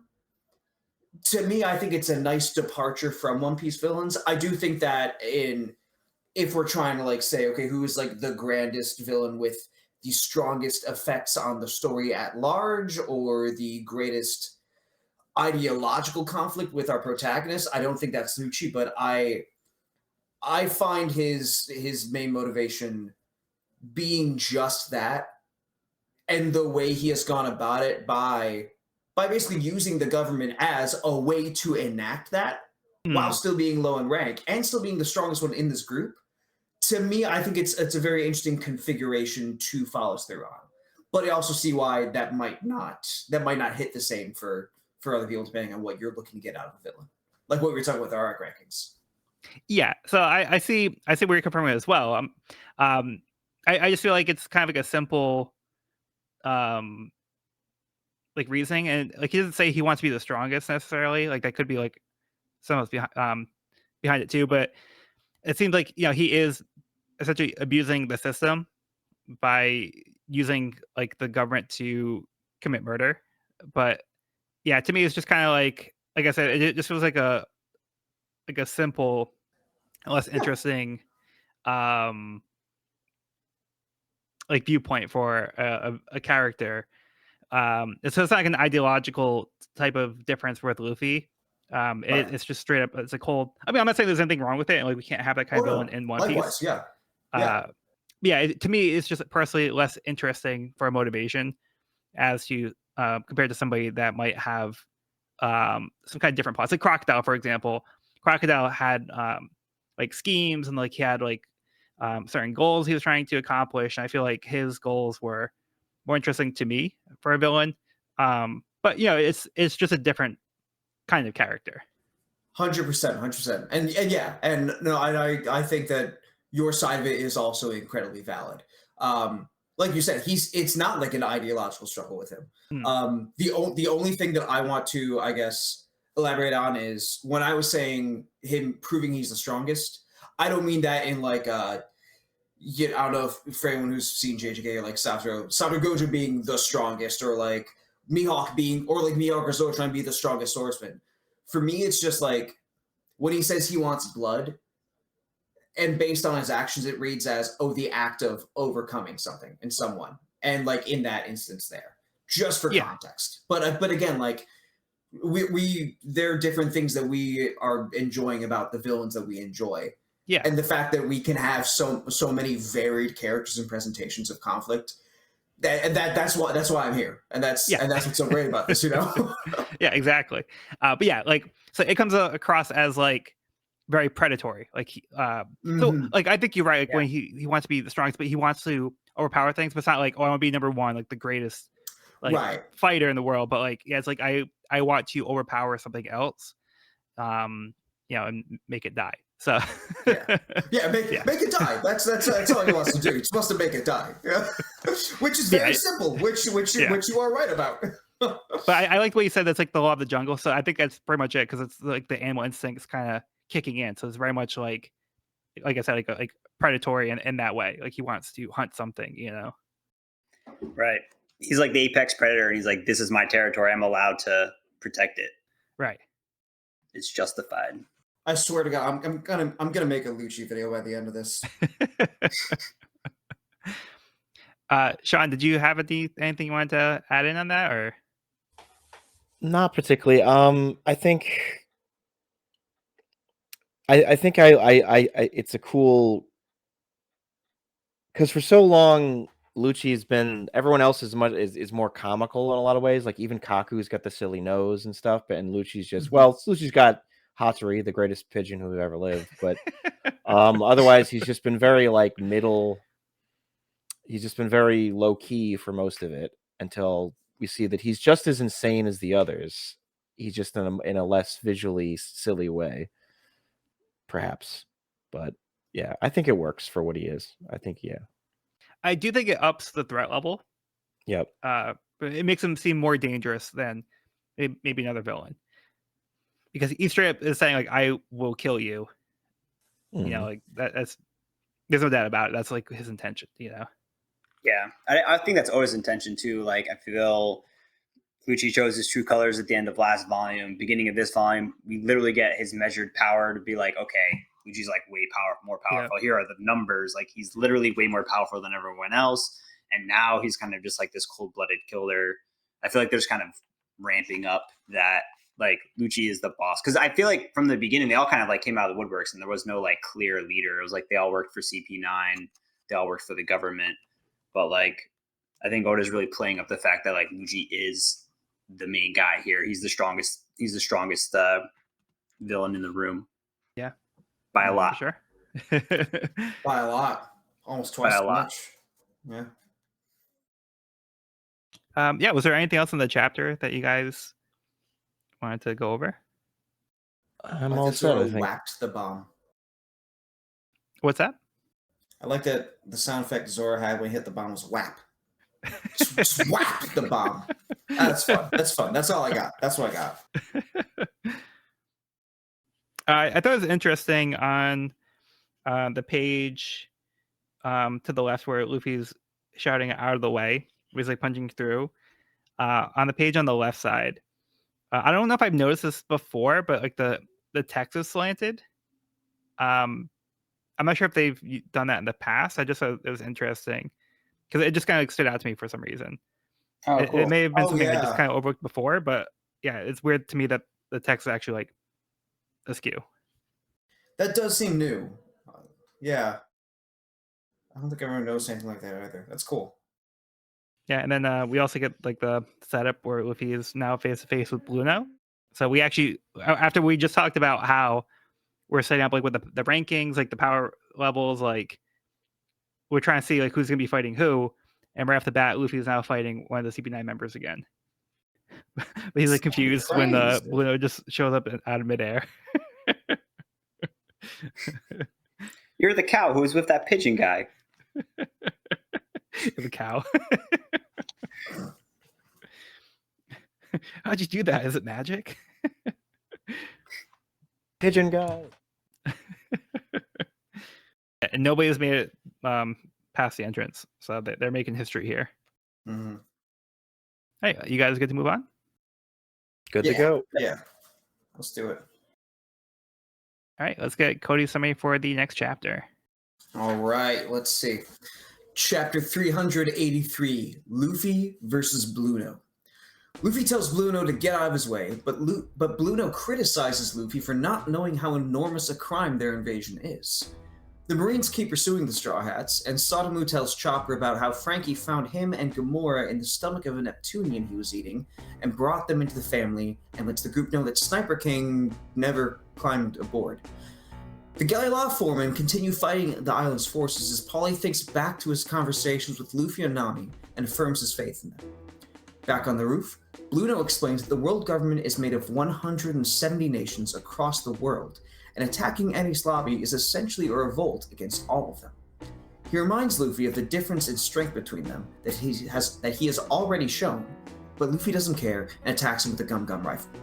Blueno is shocked at the power behind his attacks and tries to dodge with Shave as Luffy uses Gum Gatling, but Luffy grabs Blueno while he's moving and slams him through one of the roof's ornamentations, then tells Blueno that what the government does to them doesn't matter. They just want to save Robin. Nami worries about Usopp, but Zoro reminds her that he has cheated death at every island they've visited. As they near the courthouse, an agent lands an artillery hit on Sodoma. Chopper wishes to treat him, but Zombai tells him to get on Gamora. Sotomu, on the verge of collapse, neighs for the team to go, and they speed off toward the courthouse. Ooh, yeah, that was a rough one on Sodom there. Yeah. When you get that touching backstory, you know what's coming. I thought the backstory was kind of funny though, because it was like I don't know if we get the full. Do we get the full backstory in this chapter? No, that's like like a chapter 2. Okay. I'll save it for later then. It's a little But the concept of it is still very funny though. It's very funny. So we get some lore here. Yeah. Did you want to go over that? Yeah, I mean, I guess just the fact that it's. I mean, correct me if I'm wrong. I'm not. They never mentioned like just how big the world government is in earlier chapters, did they? Right. This is the first time they mentioned like how big the world government is. Like what? Yeah. We've encountered nations that were part of the world government, but we didn't know like to what extent. Yeah, but like Alabasta, Drum Island, I think Water 7 technically counts, but just it's basically the UN of the entire world here, and yeah, it's Luffy's, and to me the interesting thing is that Luffy, he is worked with a broader scale than just himself. You know, like Arlen Park or Alabasta. You know, he saved an entire country. But this little kid from this tiny village that has a windmill and some cows is now basically launching an invasion on 170 countries by proxy. And like you can kind of see how, like, for a second he's like, huh. But it still doesn't matter to him. Yeah. It still doesn't matter because he cares. God love him. What a guy. It's like classic Luffy, just with like that tunnel vision. He's just so focused on Robin, like he hasn't even put a second's thought into the scale of what the crime that they're committing. If they can make it out of this pickle, their bounty's gonna skyrocket. Yeah. Like he might take a second and be like, huh, but like it doesn't change what he's gonna do. Yeah, like I feel like the gravity of the situation doesn't really occur to him. Yeah. And he's like, I operate outside of the law anyway. Like I'm gonna do what I want to do. That's what's important to me. Yep. Yeah, it's like with the world government, there's 170 nations that have signed into being a part of the world government. So they're under the world government's like umbrella, their protection. So they're like assuming that there's like other countries in the world of One Piece as well that haven't joined the government. So they're kind of like on their own. But so we have like Cody said, this little bit of like lore building, like world building for like how this kind of works. Which I think is another thing I really like about this saga, because it really starts to establish like, okay, just how big is this world? Yeah. We know we're selling around it, but how much is there in it? And like, what is, I guess, we haven't gotten all of that. We may never get all of that, but like it's we're starting to figure out just how big it is, and that's nice. We're talking on a global scale. It's a whole new ball game now, and it's like the government could even to some degree say that what Luffy's done so far has helped them, albeit indirectly. Like, oh, he got rid of a dangerous pilot in Arlong. Oh, he, like, Alabasta was like Crocodile gaining control of that country is like not something that would have really benefited them. But now he's been like, wait, I could fuck y'all's courtyard up too. Like, just because I've been on the sidelines for now doesn't mean I can't step over the line here. So they're like, oh shit, maybe we should have taken this seriously more sooner. Yeah, we're definitely seeing just how much business he means now. Like, you thought this kid was the one who's going to color inside the lines? Like, no, not quite. Billy knows what a crayon is. And Yeah. There's how no about way. him landing like a hit through Blueno's iron body? His whole fight scene was dope. I think I like just so dynamic, this fight scene. Yeah, it's like quite a difference from the last time he fought against them and how he's pretty powerless. And now he seems to be kind of holding his own. Yeah, you can see it in Blueno's face. Yeah. Yeah, he wasn't expecting that. Yeah. God. Yeah, and I love that panel too, where like one of the pages is Luffy smashing Blueno's face into the ground. You can see like the veins kind of coming out of his arm. Mm-hmm. The big thwack. Yeah, that's He great. says, do whatever you want with world government. We just came to get Robin back. It's just such an earned hit. I just got kicked Luffy's ass before, but like this just felt good to see. Yeah. You know, especially after the last chapter, this just felt good. Yeah, he feels extra motivated because it's Robin at stake, and he has like a clear goal. And once he sets his mind to something, like nobody's gonna stop him. Mm-hmm. Yeah. Very Captain. And this fight, it feels like something has changed because we saw these two fight in the last volume to very little effect, and this time Right. Luffy seems to be landing some blows, so something has changed. Yeah. On But another yeah, note, unfortunately. Oh, go ahead. oh no, go keep going. Oh, you first. Oh, I was gonna say poor Sodom, weird Yeah. localization. Poor guy. Yeah, he's a Yeah. champ. Mm-hmm. Yeah, he tells him to keep going, don't give up. And they have to And switch Chopper- over. And Chopper literally has to be the one to like translate that to everyone. When all he wants Yeah. to do is treat his wounds. Right. That hurts. Yeah, And Sniper King got left behind as well. Yeah. that's right. Yeah, I don't have anything else to add here on this one. That's all I got. Yep. All I got. All I got. Okay, moving on. Okay, Miss Golden Week's big plan, a Baroque Works reunion, volume 19. Wait a second. Before Mr. 3 departs, he's approached by a shadowy figure. Who could it Wonder be? who that could be. I'm not gonna lie. I forgot who it was when I saw this. Yeah, me And too. I knew it couldn't be the case. I'm like, is that one of the 5 elders? Because like the symbol looks just like one of the 5 elders. Like, whoa! I'm getting the iceberg vibes from the silhouette. But I know it You can't be know? iceberg, but I can see that. We don't know when this took place. but I guess Mr. we'll 3 find making out. making a sneaky getaway in his Mr. 3 boat. Like, not my problem. He would. All right, chapter 384, Signal the Counterattack. Cyber King finds himself in the hair of the fallen Oimo after missing his chance to board the King Bulls. He contemplates how to proceed. Should he just run away since he already left the crew? Thinks of Robin how he needs to fight to save her, so he considers infiltrating by disguising himself as a government employee. Suddenly, he finds himself surrounded in Oimo's tears, lamenting in his failure to his chiefs after 50 years of guarding Enies lobby. He tells Cyber King that they were pirates from Elbaf, who disbanded after the two captains began a duel on an island which only the victor would return. After many years, neither had returned, so he and Kashi set out in search of their captains. They were captured by the Navy and told that their two captains were being held in a government prison. They made a deal that if Oimo and Kashi could successfully defend Enies lobby for 100 years, they would release their captains. Sniper King explains that this cannot be true, as he met Dorian Bragi on Little Garden on their way here. Over at the courthouse, the soldiers report to Baskerville that they aren't able to hold off the intruders.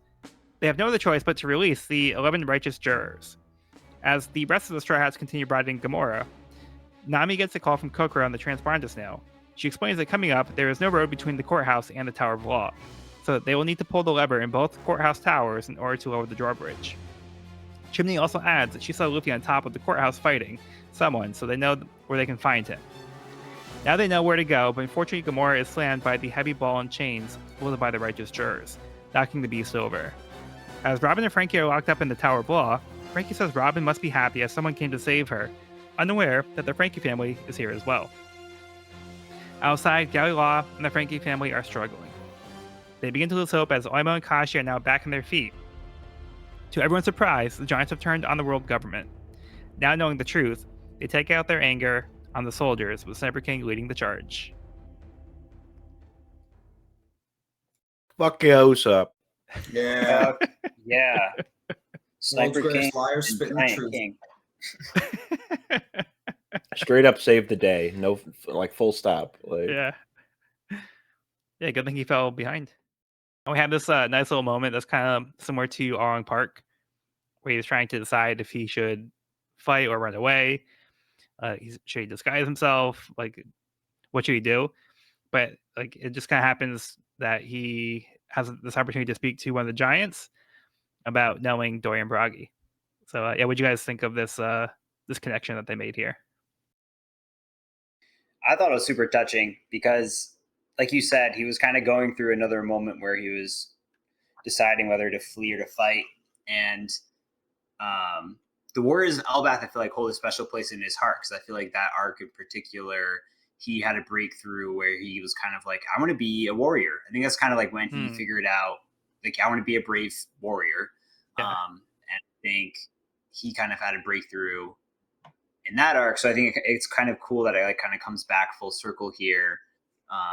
And he decides to fight and finds motivation again in that warrior mentality and the connection he has with these characters. Yeah. Yeah, and he's helping in a way that kind of only he can in this case. Like if one of the other, like if like Galileo or like a Frankie family member were in the situation, they would not be able to do this. So like Usopp has this very specific unique connection to these giants and has the information that they need to like, show that they're being manipulated and taken advantage of. So they have like a fake deal that like they're not going to get what they think they're getting out of this. So it's that's motivation for them to now fight on their side. Yeah, This this is kinda a really ties great back. turn. No, go ahead. I was just gonna say this also kind of ties back to what Spawn was saying before, where it's like I don't need to honor any agreements with you pirates. Like you know, the Navy's not shy about this kind of thing. Like we do it all the time. So here's another example of the world government taking advantage of these pirates, and making these like deals that they're not really planning to honor because it benefits them. That's a really good point. Yep. Which is so interesting because like we're in a world where, you know, we're following pirates, but it's like the world government is equally as crooked as most of the pirates that we've seen, you know. So it's an interesting good versus evil kind of like world building scheme. Yeah, it's like the people they expect to be the good ones aren't the good ones. Right. Mm-hmm. guys, I'm starting to think Like our that maybe- protagonists are technically the bad guys. Technically. Sean, what were you saying? I'm starting to think the world government might be kind of lying bastards. I'm just I think just you a might thought, be onto just a thought, something. Just a thought. Like, Whoa, You hot might be onto take. something. Wait, no, spam one bad apple, man. Like, yeah, no, yeah, exactly. I don't know about. I don't know. For me, Oimo and Kashi were the nail in the coffin that made me like. That just made me lose any hope for the 4Kids dub being redeemable. Because when they, Evan, how much have y'all talked about the 4Kids dub? Actually, I promise Not I'll much. make a huge tangent. I'll be Quite a bit A little, yeah, it's come up. here and there. Did y'all tell them they skipped Little Garden? I don't think Oh. so. Yeah, they did. They They just just skipped went it. straight from Whiskey Peak to Little Garden. No Mr. 3, no Miss Golden Week, no Zoro trying to cut his legs off, and that's probably why they skipped it. Yeah. And the giant. But like, just when they did, I was like, okay, first off, you're screwing up Usopp's motivation, and two, like, I mean, that was the main thing, but like, also like this, the fact that like the fact that Oimo and Kashi now have like no connection to anything, and it's not this beautiful like tying the knot of like the world building and Usopp's character arc too. I was just like, you can't. It's not okay. Oimo and How did they Kashi. do it in 4Kids? How did they do it? They stopped. see. Yeah, they so stopped they- at. Did they do Skypiea? No. Oh my god. It was Alabasta, right? They stopped at Alabasta, or did they do Skypiea? They stopped. Okay. I'm gonna answer. So to answer Eric's question, they finished Whiskey Peak. Robin like blows up stuff, but like obviously she's gonna kill Egoram because people can't die in One Piece. Duh. I have like 4 kids, not like Oda. And they're like, okay, we're near a snowy island. Oh no, Nami's sick. She has Grand Line Fever. I shit you not. That's what they called it, Grand Line Fever. And so they do Drum Island, they do Alabasta. Crocodile makes a reference to Luffy becoming Desert Doo-Doo instead of one of his really badass lines about him being too weak. It's so. Luffy beats him with his sweat rather than his blood. With sweat. The episode was called The Sweat Threat. Very conflicted. But so they finish Alabasta. I think they dubbed some fillers after Alabasta. The literal last scene of the 4 Kids dub is the very start of Jaya, just showing the ship falling down on them. Canonically, that's how the 4 Kids universe ended. Is just they're all dead. Oh my god! Because I assume they saw Skype and like, oh, we can't. There's so much here. Out of this one. Like we just can't go any further. They're like, ooh, water 7. And then they just stop. Thank God. Yeah, it was doomed from the start. It really was. Anyway, tangent over. Sorry, my bad. Here I am talking about again, but on time. I talk about 4 Kids. Anyway, that's my bad. Yeah, so luckily we do have a full connection here to Oimo and Kashi. Yeah, so I love how this ties back from Little Garden. And yeah, so it helps because the only giants we've seen at this point were Dorian Bragi. So it's cool that we get this connection. Yeah, they are from Elbaf as well. Yeah. Mm-hmm. I mean, that's I think that's the most compelling thing about this chapter. Yeah. We also get the 11 righteous jurors. So mysterious. And if they don't work, then it's 10 pipers piping. That's the next step up. We're throwing the whole book at them. You thought the 7 warlords of the sea were strong. Wait till you see the 8 maids of milking.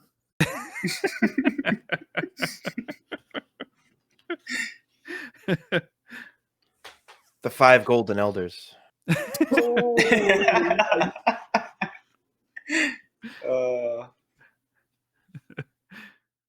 Yeah, so now we have another King Bull knocked over. So now we have Gamora going down. Those King Bulls really pulled their weight. We've never. Weight. And Gary La's weight. And Frankie family's weight. They pulled a lot of weight. They did. Pulled a lot of weight.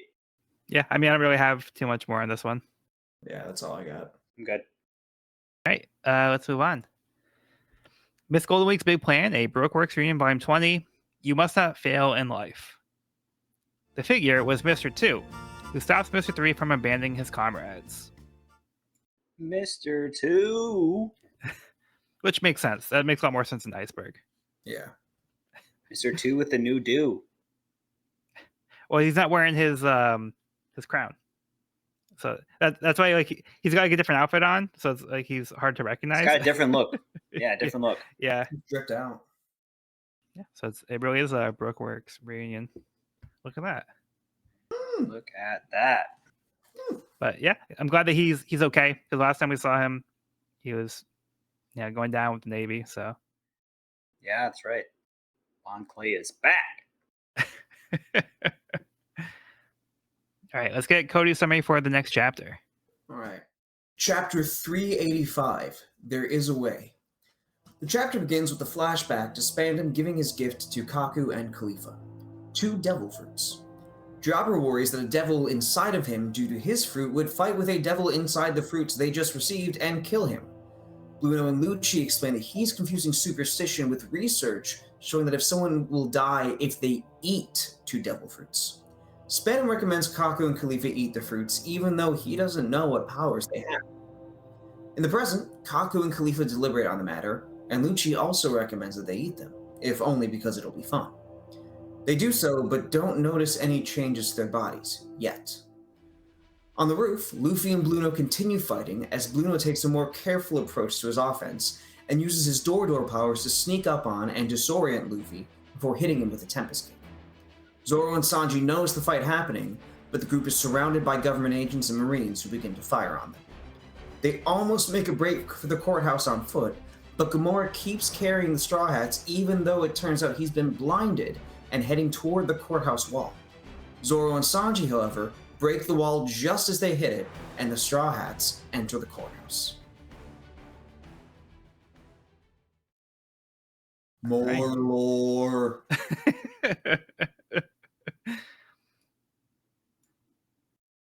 Yeah, I think this whole Devil Fruit discussion is really interesting.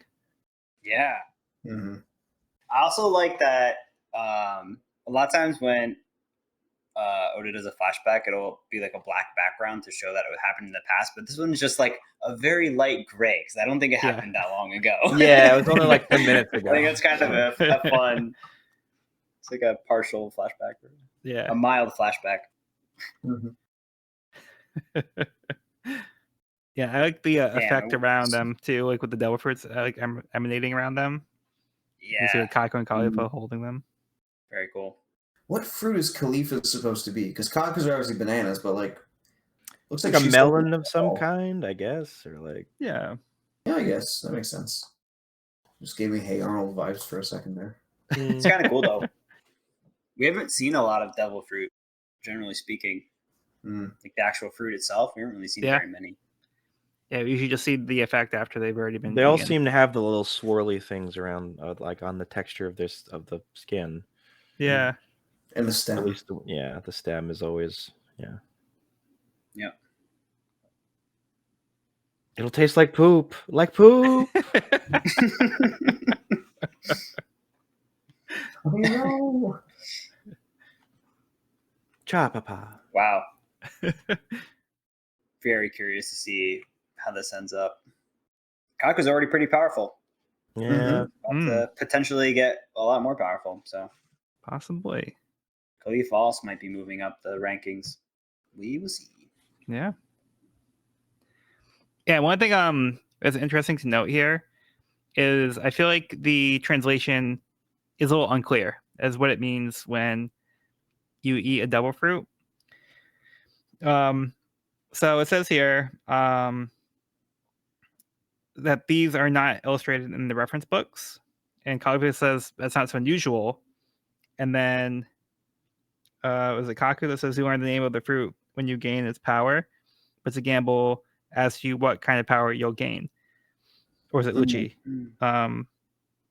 So this seems to imply that you automatically find out what it is, like almost like you download it into your brain. And I think that's the impression I got the first time around. But I think what the text is actually saying is you can tell what kind of powers, like what fruit is by the powers that you get. So you don't necessarily know what the name of the fruit is inherently, but you can like ascertain what it would be. Yeah. Because I looked at Stephen Paul's translation, and I think that implication is more that you can only tell what fruit it is after you eat it based on the powers you get. But I don't know what the initial text had said, but I just kind of found this a little confusing as to what it was trying to convey in that sense. Yeah, it does. It does give, I guess, more robotic connotation the way they word it here. But I think what you're saying makes sense. Yeah. Because it's really the people who give the fruit the names anyway. Yeah. But some of them are like cataloged. Exactly. So, yeah. Yeah. There's a book that they have that they know what a fruit is based on what it looks like because somebody's found the fruit and they identified it. Right. So the illustration, like, oh, it's that one. Yeah. But not all of them have been found and accounted for. So. Right. And then they also talk about what happens when you eat a second devil fruit. So this is new information that we haven't seen in the series so far. So like the explanation that they give is that the devil inside you will fight with the other devil from the fruit, and then they'll cause you to explode because they can't contain themselves, and they'll fight inside your body. So that sounds like kind of like a mumbo jumbo answer, but the takeaway is supposedly eating a second devil fruit will cause you to die. Violently. His body fractured until there was nothing left of it, and he died. Yeah. Brutal. Check your fruit, people. Mm-hmm. Because that is Don't absolutely accidentally something eat Luffy one. would do if we learn anything from how Luffy's eating habits and how he got the first devil fruit in the first place. Yeah. He just randomly picked it up and ate it. Yeah, if they ever find another devil fruit like in their adventure, they have to padlock on the Keep fridge that. isn't even going to be enough. They need Yeah. Somebody else eat it quick. Yeah, right. He is not going to listen to. Take one for the team. Yeah. Zoro, your captain needs you. And that's how Usopp got the powers of the broom. Didn't Luffy say like all the way back in Romance Dawn, like it didn't taste very good? I think so. Yeah. So he might actually be like, "Oh, no, I'm good." Yeah, but he won't know until he bites it, though. Yeah, I guess. Which is enough to inherit the power. Yeah. So it'll be too late at that point. Just as a quick live action shout out, I did love the fruit in the live action. It just felt so textury, just like. It was really. Yeah, well it looked done. great. I agree. And what did you guys think of the way that Blueno used the door power on Luffy? I love revolving door in particular. It's so silly, but like it also has like an actual purpose in a fight, and I think that's wonderful. Yeah, it's not something that you would expect to happen, but like the panel with like Luffy's like eyes like rotating, like that section of his head like rotating away, is like pretty horrifying. Mm-hmm. He's like, I'm getting to see. But I think that's like such a creative way to use his power that when we first like found out what it was, like it seemed very simple, but now we're seeing there's more like layers and like creative ways that they can use this power than you would initially think. Yeah. Mm-hmm. He has clearly been training with this fruit for a very long time. Also, cutting back to CP9 real quick, when Kumadori and Fukuro come back in and just start chirping, I love their dynamic so much. I would like read a whole other series about what the different what they were all doing. I mean, yeah, the main four were in Water 7, but just like I just want to read a whole series about them doing missions, even if they're kind of bastards, but like still very fun. They're very fun. Yeah. Blueno's kind of a beast. Gamora's a beast too. Gamora's a beast. He doesn't need to see. He just needs to run. Yeah, pushing on. Pretty heroic. And he gets the last panel of the chapter too. And he looks so relieved. Flashback too. Oh right, that was this chapter. Oh, here it is. Yep. Yeah, this is where we get there more we of that go. backstory. There we go. Or Frank is like, we'll keep him as a snack for later or something, right? Oh, Frankerson. He's like, oh, you found him in his stomach? Well, I can't eat anymore. We'll take him with us as emergency rations. Yeah. I love that. All their flashbacks are of these moments. Yeah. So it's just kind of like just because like they weren't really feeling like they wanted to eat anymore, like they like kept them. But like, yeah, it's just fine because it wasn't like a super intentional thing. Like, oh no, we found these in the stomach. Like, we should save them. It was like, I just don't feel like eating them right now. Yeah. It makes me think of like a different version of when Sanji and Luffy wanted to eat Chopper doing drum. Yeah, or when Sanji refers to Chopper as their emergency food supply. Yep. Yeah. Yep. That's why we gotta get him back. So good. All right. Anything else? No. Nope. All right. Let's move right along to Miss Golden Week's Big Plan, a Brokeworks Reunion Volume 21. Help. Miss Golden Week and Mr. 5, See the Navy, has Miss Valentine strung up on a cross, shouting for help. It's a pretty dramatic cross thing out there. Yeah.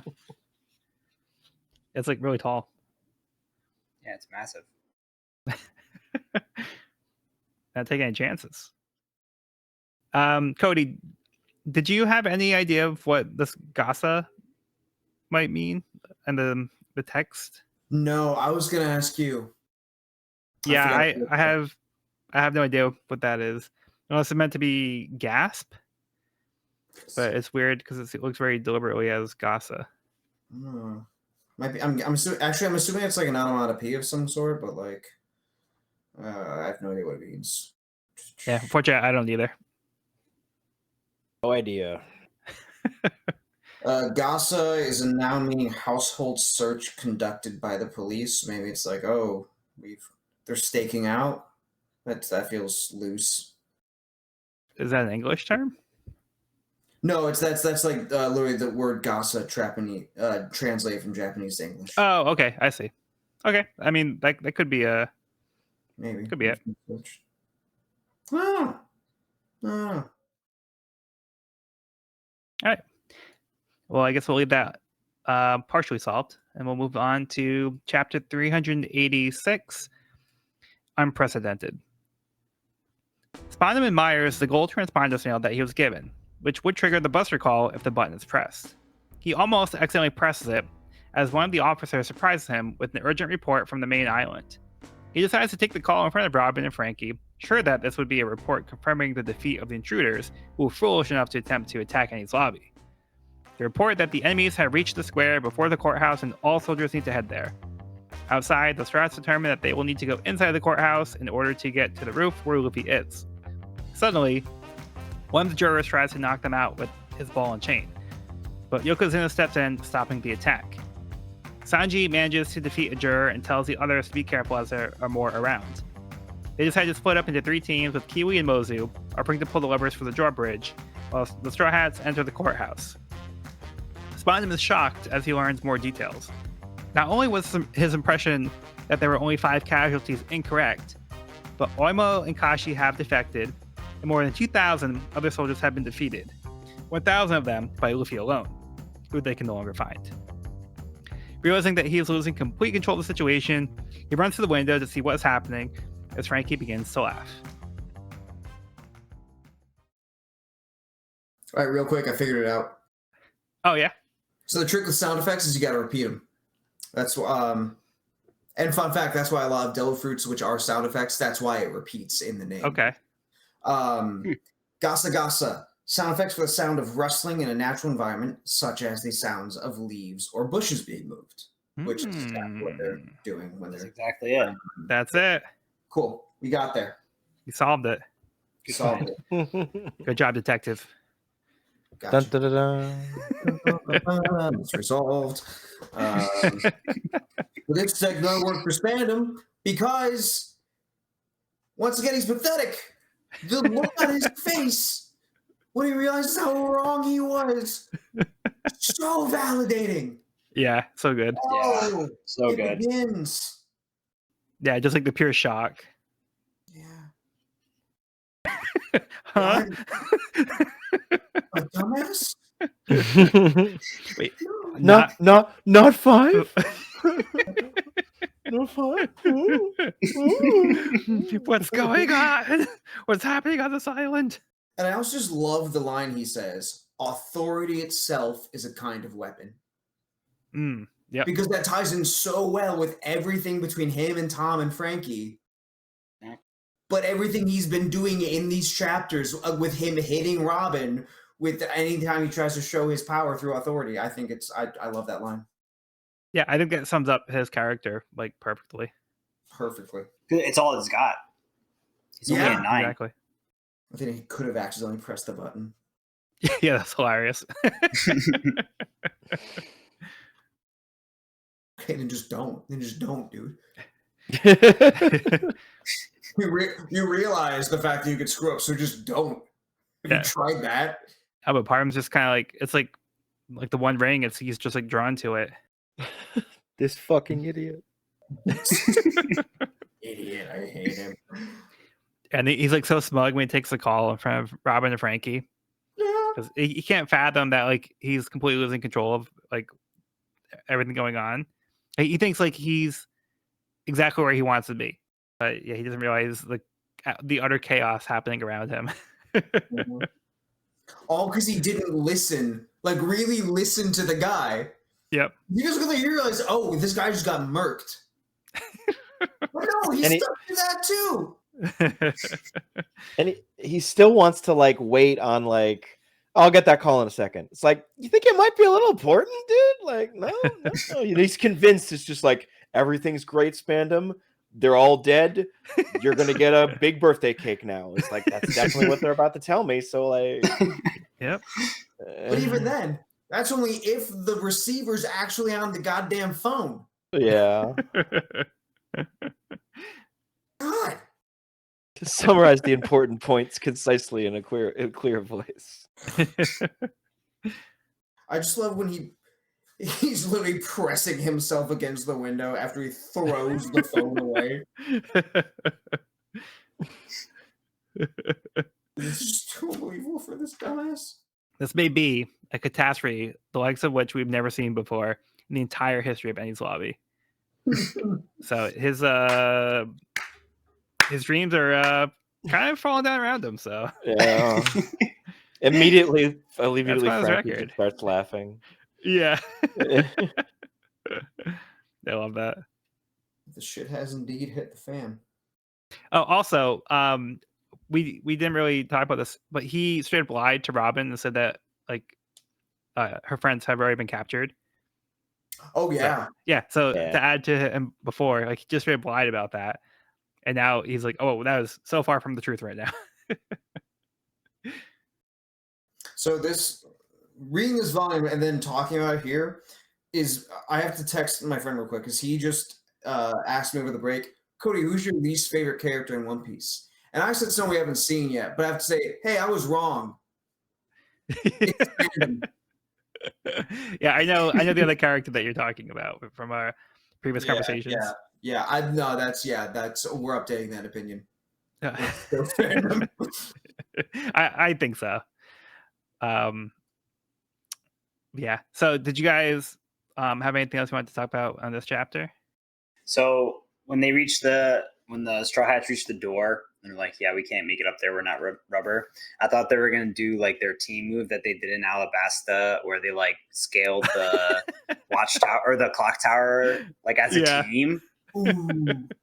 I was like, ooh, I wonder if they're going to whip out some like, yeah. Like, we just had that one was ready to go. Remember that time in Alabasta, and they like do the thing. Yeah. The only problem is like only like one of them would get up there, and the other only one would get up. And they also don't have is Usopp? Yeah, Usopp's not here, right? Yeah, so they would need Usopp too. Yeah. But yeah, that would be funny. That'd be fun. And then Yokozuna also coming in clutch. Yeah, Yokozuna trained for this. Yeah, literally, yeah. This moment. Oh, I also love Sanji being a real badass, being like, yeah, so I just like checked the strength of these guys. Like, they're not that strong. You guys can take them. And so I was just like, let's just cut the stone down to move on. Oh, yep. That was pretty great, too. Okay, good to move on? Yeah. Yep. All right. Let's get Cody's summary for the next chapter. Chapter 387, Gear. Spandam furiously calls Baskerville for a status report, and the status is the worst. Zoro makes quick work of most of the guards, and Zanbai offers to hold back anyone who tries to follow the Straw Hats.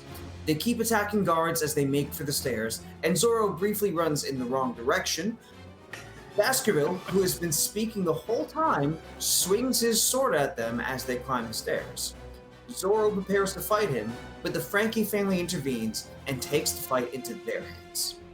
On the roof, Luffy gets out of the hole Blueno put him in and dodges Blueno's attacks, which are becoming more forceful. They exchange a flurry of blows, and Luffy even deflects a Tempest kick. But as Blueno reflects on Luffy's prowess, Luffy remarks that he can't beat Blueno, at least not in his current state. He tells Blueno that after losing to Aokiji, he realized he needed a way to become stronger if he wants to protect his friends. He gets into a squatting position and does something that involves pumping his legs, but steam starts flowing from Luffy's body as he says he's evolved to the next level. Gear 2. Let's go. Let's go. Let's go. Let's go. Let's go. About to go Super Saiyan. Oh. This is a Super Saiyan, and this is a Super Saiyan 2.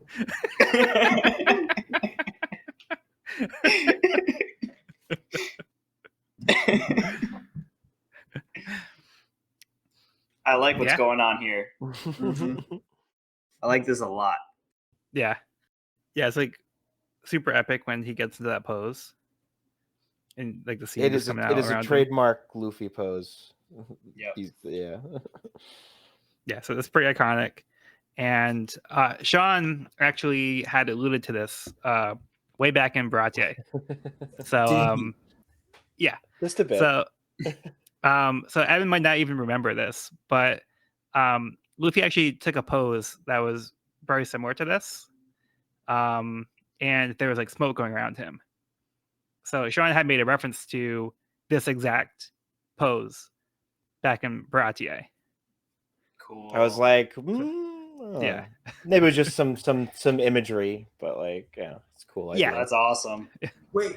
I wouldn't put it past Oda to plant that seed, literally, like, Mm. yeah, like years and years and years ago. But Wait, Sean, do you remember like when in Baratie this was? Because I need to see this now. I That's don't remember. Yeah, but we'll look it back up later, I'm sure. But yeah, Like, I don't. yeah, I think it it was was- just a visual reference of that. I was Yeah. like, oh, that makes me think of.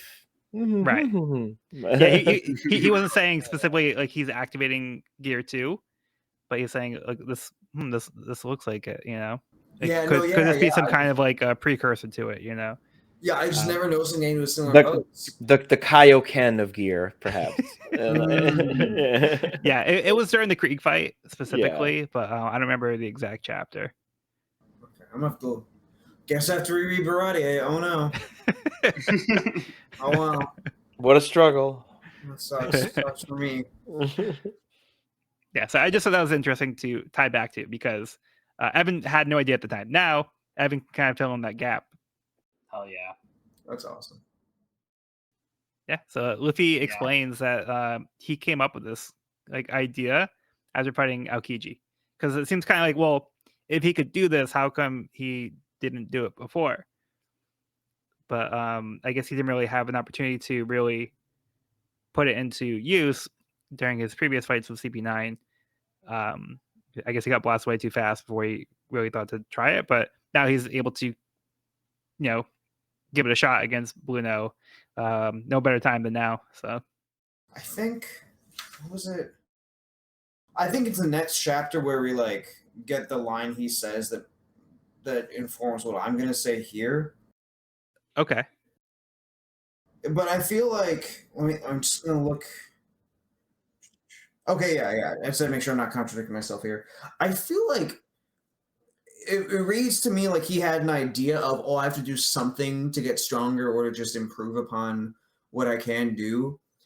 But it feels like the fight in the mansion was like what cemented what he had to do.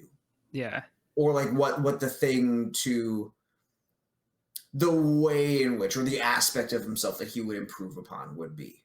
Like how to effectively use this form. Yeah. I mean, like, is it cool if I like refer to it because we're going to talk about that chapter in like a minute anyway? Yeah, that's fine. Because he talks about how like he sees, when you do that shave thing, you kick your feet on the ground 10 times. Right. And to me, that's where, okay, that must have been like what gave him the genesis. If this is how I can get faster. What if I did this? And to me, that feels like where Gear 2 was born. I think that's how the movement speed ties into it. Like we can go into more in the next chapter. We'll talk. I think the actual idea of like using like the gum abilities to kind of like pump like his body into like this gear. I think that's something he started like the gears are turning. No pun intended. After the Aokiji fight, so I think the actual concept of doing this with his body was something he came up with as a result of fighting Aokiji. Okay, that's my read on it. It's also equally plausible. But what a great motivation, though. Yeah. What a great What a great reason to do that, and it fits in so well with everything he's been with Luffy's entire conflict through Water 7 too. Which is great. Yeah, because he didn't want true. to lose anybody. Yep. And he's already lost more people than he wanted to. Mm-hmm. And he lost someone in his crew who was afraid that they would just give him up. Yeah. And Luffy's like, no, I'm running completely counter to that now. Yeah. That's not something they should even have to worry about. Good captain. Yeah. So speaking of cool imagery, we also have this cool like Zoro image where he does like this demon charming sleepless night part of onigiri. So he has like behind him it looks like a demon forming, and then like the swords get wavy, and then he does the onigiri, but like it seems to be some kind of like illusion or something that scares like the people he's attacking. I wish I had a bigger panel for that. Yeah. Yeah. It is a cool attack. And I think Oda mentioned in the SBS that when the onigiri move is when Zoro uses all three swords at the same time. Yeah. Mm-hmm. That's right. And then we got more Zoro being Zoro.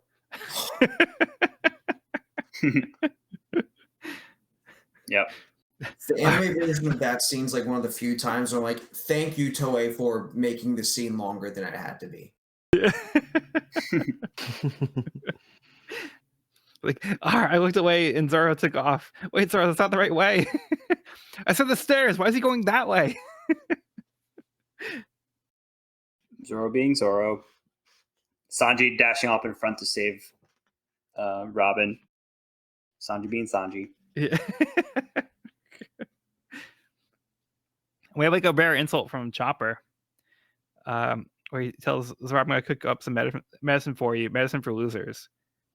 So I think the implication is like he's going to make a medicine that will try to cure him of being a loser because he needs it. So that's from Chopper. Yeah, I think other translations refer to it as hopelessness. I think Stephen Paul put stupidity. I think that's what Oh, yeah, interesting. Yeah. Okay. Yeah. All right. Yeah, I have a cure for stupidity for you.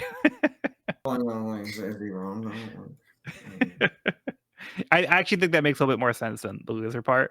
Yeah, it's a fair diagnosis. But yeah, it's exciting that we get introduced to Gear 2 here, but we don't get the full experience until the next chapter. Yeah, but pretty psyched. Yeah. Like at this point, I'm like, oh shit, something's about to go down. I'm pretty hyped. All right, do you guys want to just move on to the next chapter then? Yes, please. Let's go. Yeah. Let's go. Okay. Before we do that, just real quick, we have Miss Golden Week's big plan. A Baroque Works reading volume 22. Mr. 3 surrenders. Mr. 3 is delivered to Hina on a cart, appearing to surrender. Well, that's that. I'm sure they just gave up. Yep. Tied himself up, threw himself on a cart, and just rolled right down there. Yeah, I'm sure that was his idea.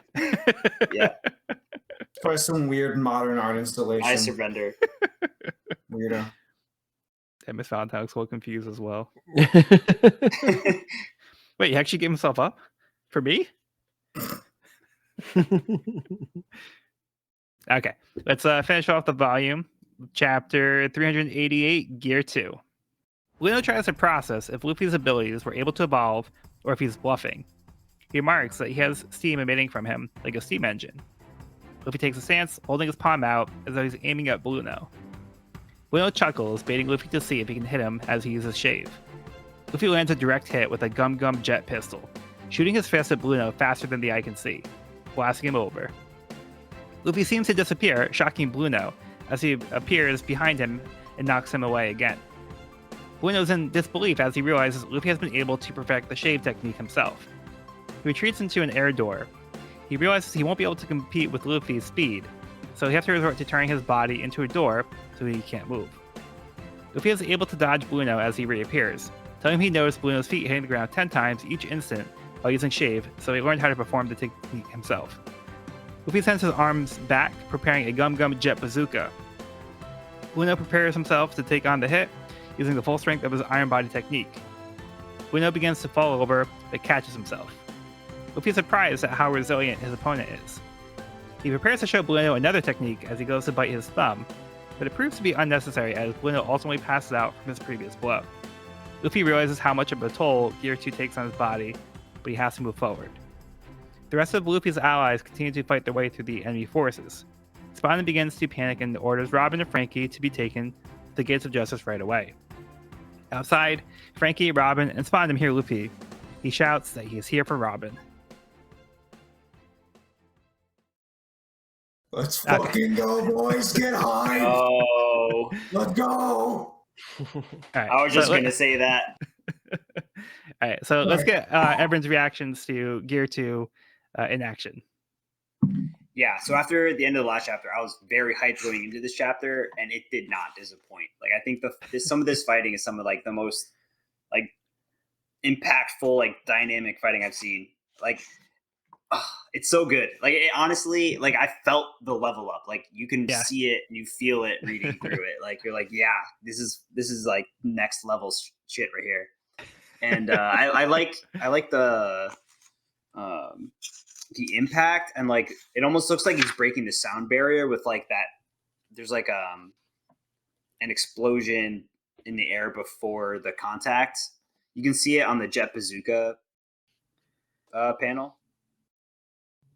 There's like a circle of smoke near him, and then a circle of smoke at the impact. It almost looks like he's like breaking a sound barrier. Like, it just looks powerful and very cool. Yeah. And I also love at the end when he's like about to show us something else. I'm like, oh shit! And then Blueno just like drops. That was so great. A little tease there. Little tease. Yeah, this is pretty epic. This is definitely the highlight of the volume for me. For sure. Like the fight lived up to the hype. Like I got super hyped. I was like, oh man, stepping up a notch, and such a cool fight. The notch was stepped.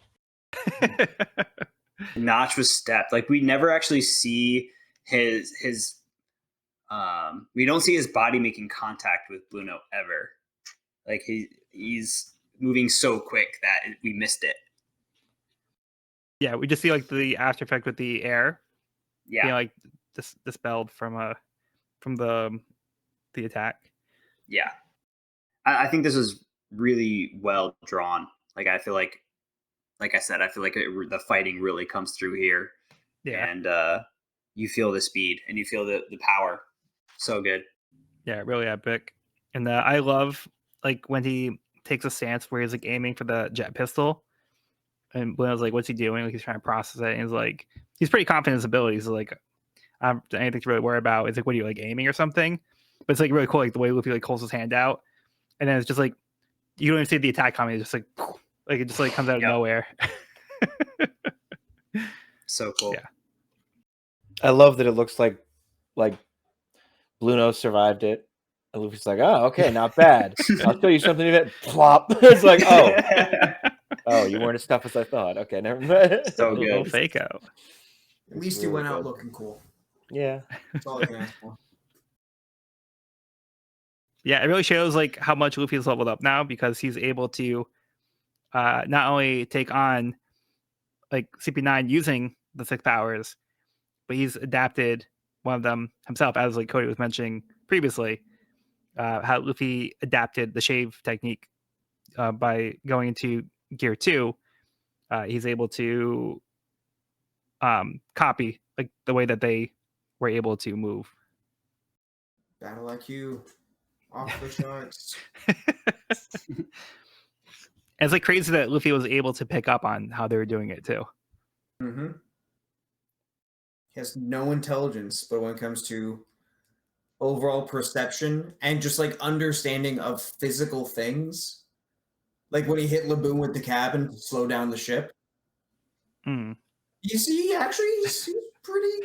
He's got some points in that skill. He does some good stuff sometimes. Yeah. In a fight, yeah. I feel like he's such a resourceful fighter, and he's like such an intuitive fighter. Always has been. That's where he really shines. Yeah. God, you're too so freaking cool. I don't know, for me, it's just like it hasn't stopped being hype. Yeah. Like I read this, I was in 6th grade when I first saw this, and I still like have this dumbest grin on my face every time I see this. It's so cool. Yeah, Cody, was it always Gear 2 for you? Gear second, and I think like in the Gear anime, second. like I think they say second Second gear. Yeah. Yeah, I think the dub he says second gear. Yeah. And like Viz and Funimation will do like different stuff like that sometimes. They will, yeah. Yeah. There's been interesting volume translation wise as well. So yeah. But I like Gear 2. I do like Gear 2. I think that's like a cool way to phrase it. I like Gear 2. Yeah. It depends. Am I reading or am I watching sub? Because if I'm listening to someone say in Japanese, Secondo just sounds cool. But in English, Gear 2 also sounds just as cool. And then we have that panel of Luffy just taking the breath before calling out to Robin at the very end. Honestly, that panel is everything I love about Oda's style in Water 7 / anybody. Yeah. Yeah, just I think it's like the shading and the hatching that really do it for me there. Yeah, for sure. And like such a statement too. Like after like defeating Blueno, he just keeps moving, and he like stands there and just shouts like, "I'm coming for you." Mm-hmm. And speaking of statements, the whole "my body doesn't matter, I need to move ahead." Yeah, that's really a good point too. As well. I love that. Yeah, because that took a toll on him. He says. Mm-hmm. Yeah, so he can't keep it up for forever. You know, there's like a time limit to like how long he can maintain that state. Can't have him getting too overpowered this quick. Yeah, so I mean that's a pretty hype way to end the volume. Yeah. What a volume. I feel like that volume had a little bit of everything in it. It was like nonstop action, had some great lore, some great comical moments, and ends with this awesome fight with this like new leveled up Luffy. Like I feel like that volume had everything in it. Yeah. And our protagonist just left a wake of destruction in Enies lobby. Like the body count, has got to be insane. It's in the thousands. It's in the thousands. Just him alone. Like I got a head start. I'll clear some of these guys out. Yeah. Just a full-on rampage. It was an amazing volume. I apologize. I didn't have much to say at the end there because it is pretty late on my end, so I am going to tap out here, boys. But an amazing volume. Gear 2, we're here, and it's only going to get like what happens next week is pretty crazy. Yeah, let's just say next volume is the one I'm looking forward to. Indeed. Ooh. I can't. Have a good night, fellas. All right, see you, Sean. See you, Sean. Hi, Sean. It's about that time for me too, actually. If we want to do the outro or something, unless you have more to discuss on y'all's end. Yeah, just want to give some closing thoughts, Cody. Yeah, I think Evan said it best. This volume really did have a bit of everything. Power escalation, great character moments, stuff where like, and I think like almost all the Straw Hats got like a moment to shine in this one, which is really nice too. But it's the ground is being set, and it's just gonna get somehow even more insane. And I also cannot wait for next week. I can't wait. Yeah. So definitely some great stuff in this volume. Yeah, we had some nice lore building and world building as well. Some nice moments, and yeah, now just seeing like the level that Luffy is going to, like getting to this next level, is super exciting. And I think it's gonna just kind of like this volume. I feel like is actually a little bit slower in comparison to what will. I mean, by slower, I guess maybe that's not the right word.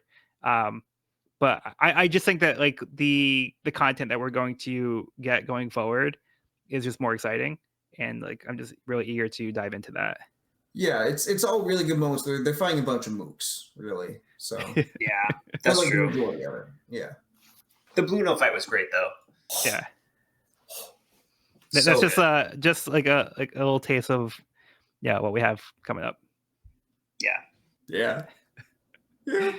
All right, but yeah, let's wrap it up there for this episode. Yeah, so you can find this episode wherever podcasts are found at We Are Reading One Piece podcast at buzzsprout.com or on YouTube channel at We Are Reading One Piece. This is a spoiler-free channel up to where we record the podcast, so if you're new to the series, you can visit the channel there. You can also find me and this podcast on my YouTube channel at Pirate King Codex for more One Piece content. Next week, we'll be discussing Volume 41, Declaration of War. I've been Joel, and I've been joined by Evan. Thanks for listening. And Cody. Fox banned him. And Sean, who had just left us a few moments ago. But yeah, he'll be back next week with us. And Luna. And this special guest appearance from Luna. All right. Well, be sure to bring along all of your hopes and dreams, and we'll see you on the next episode.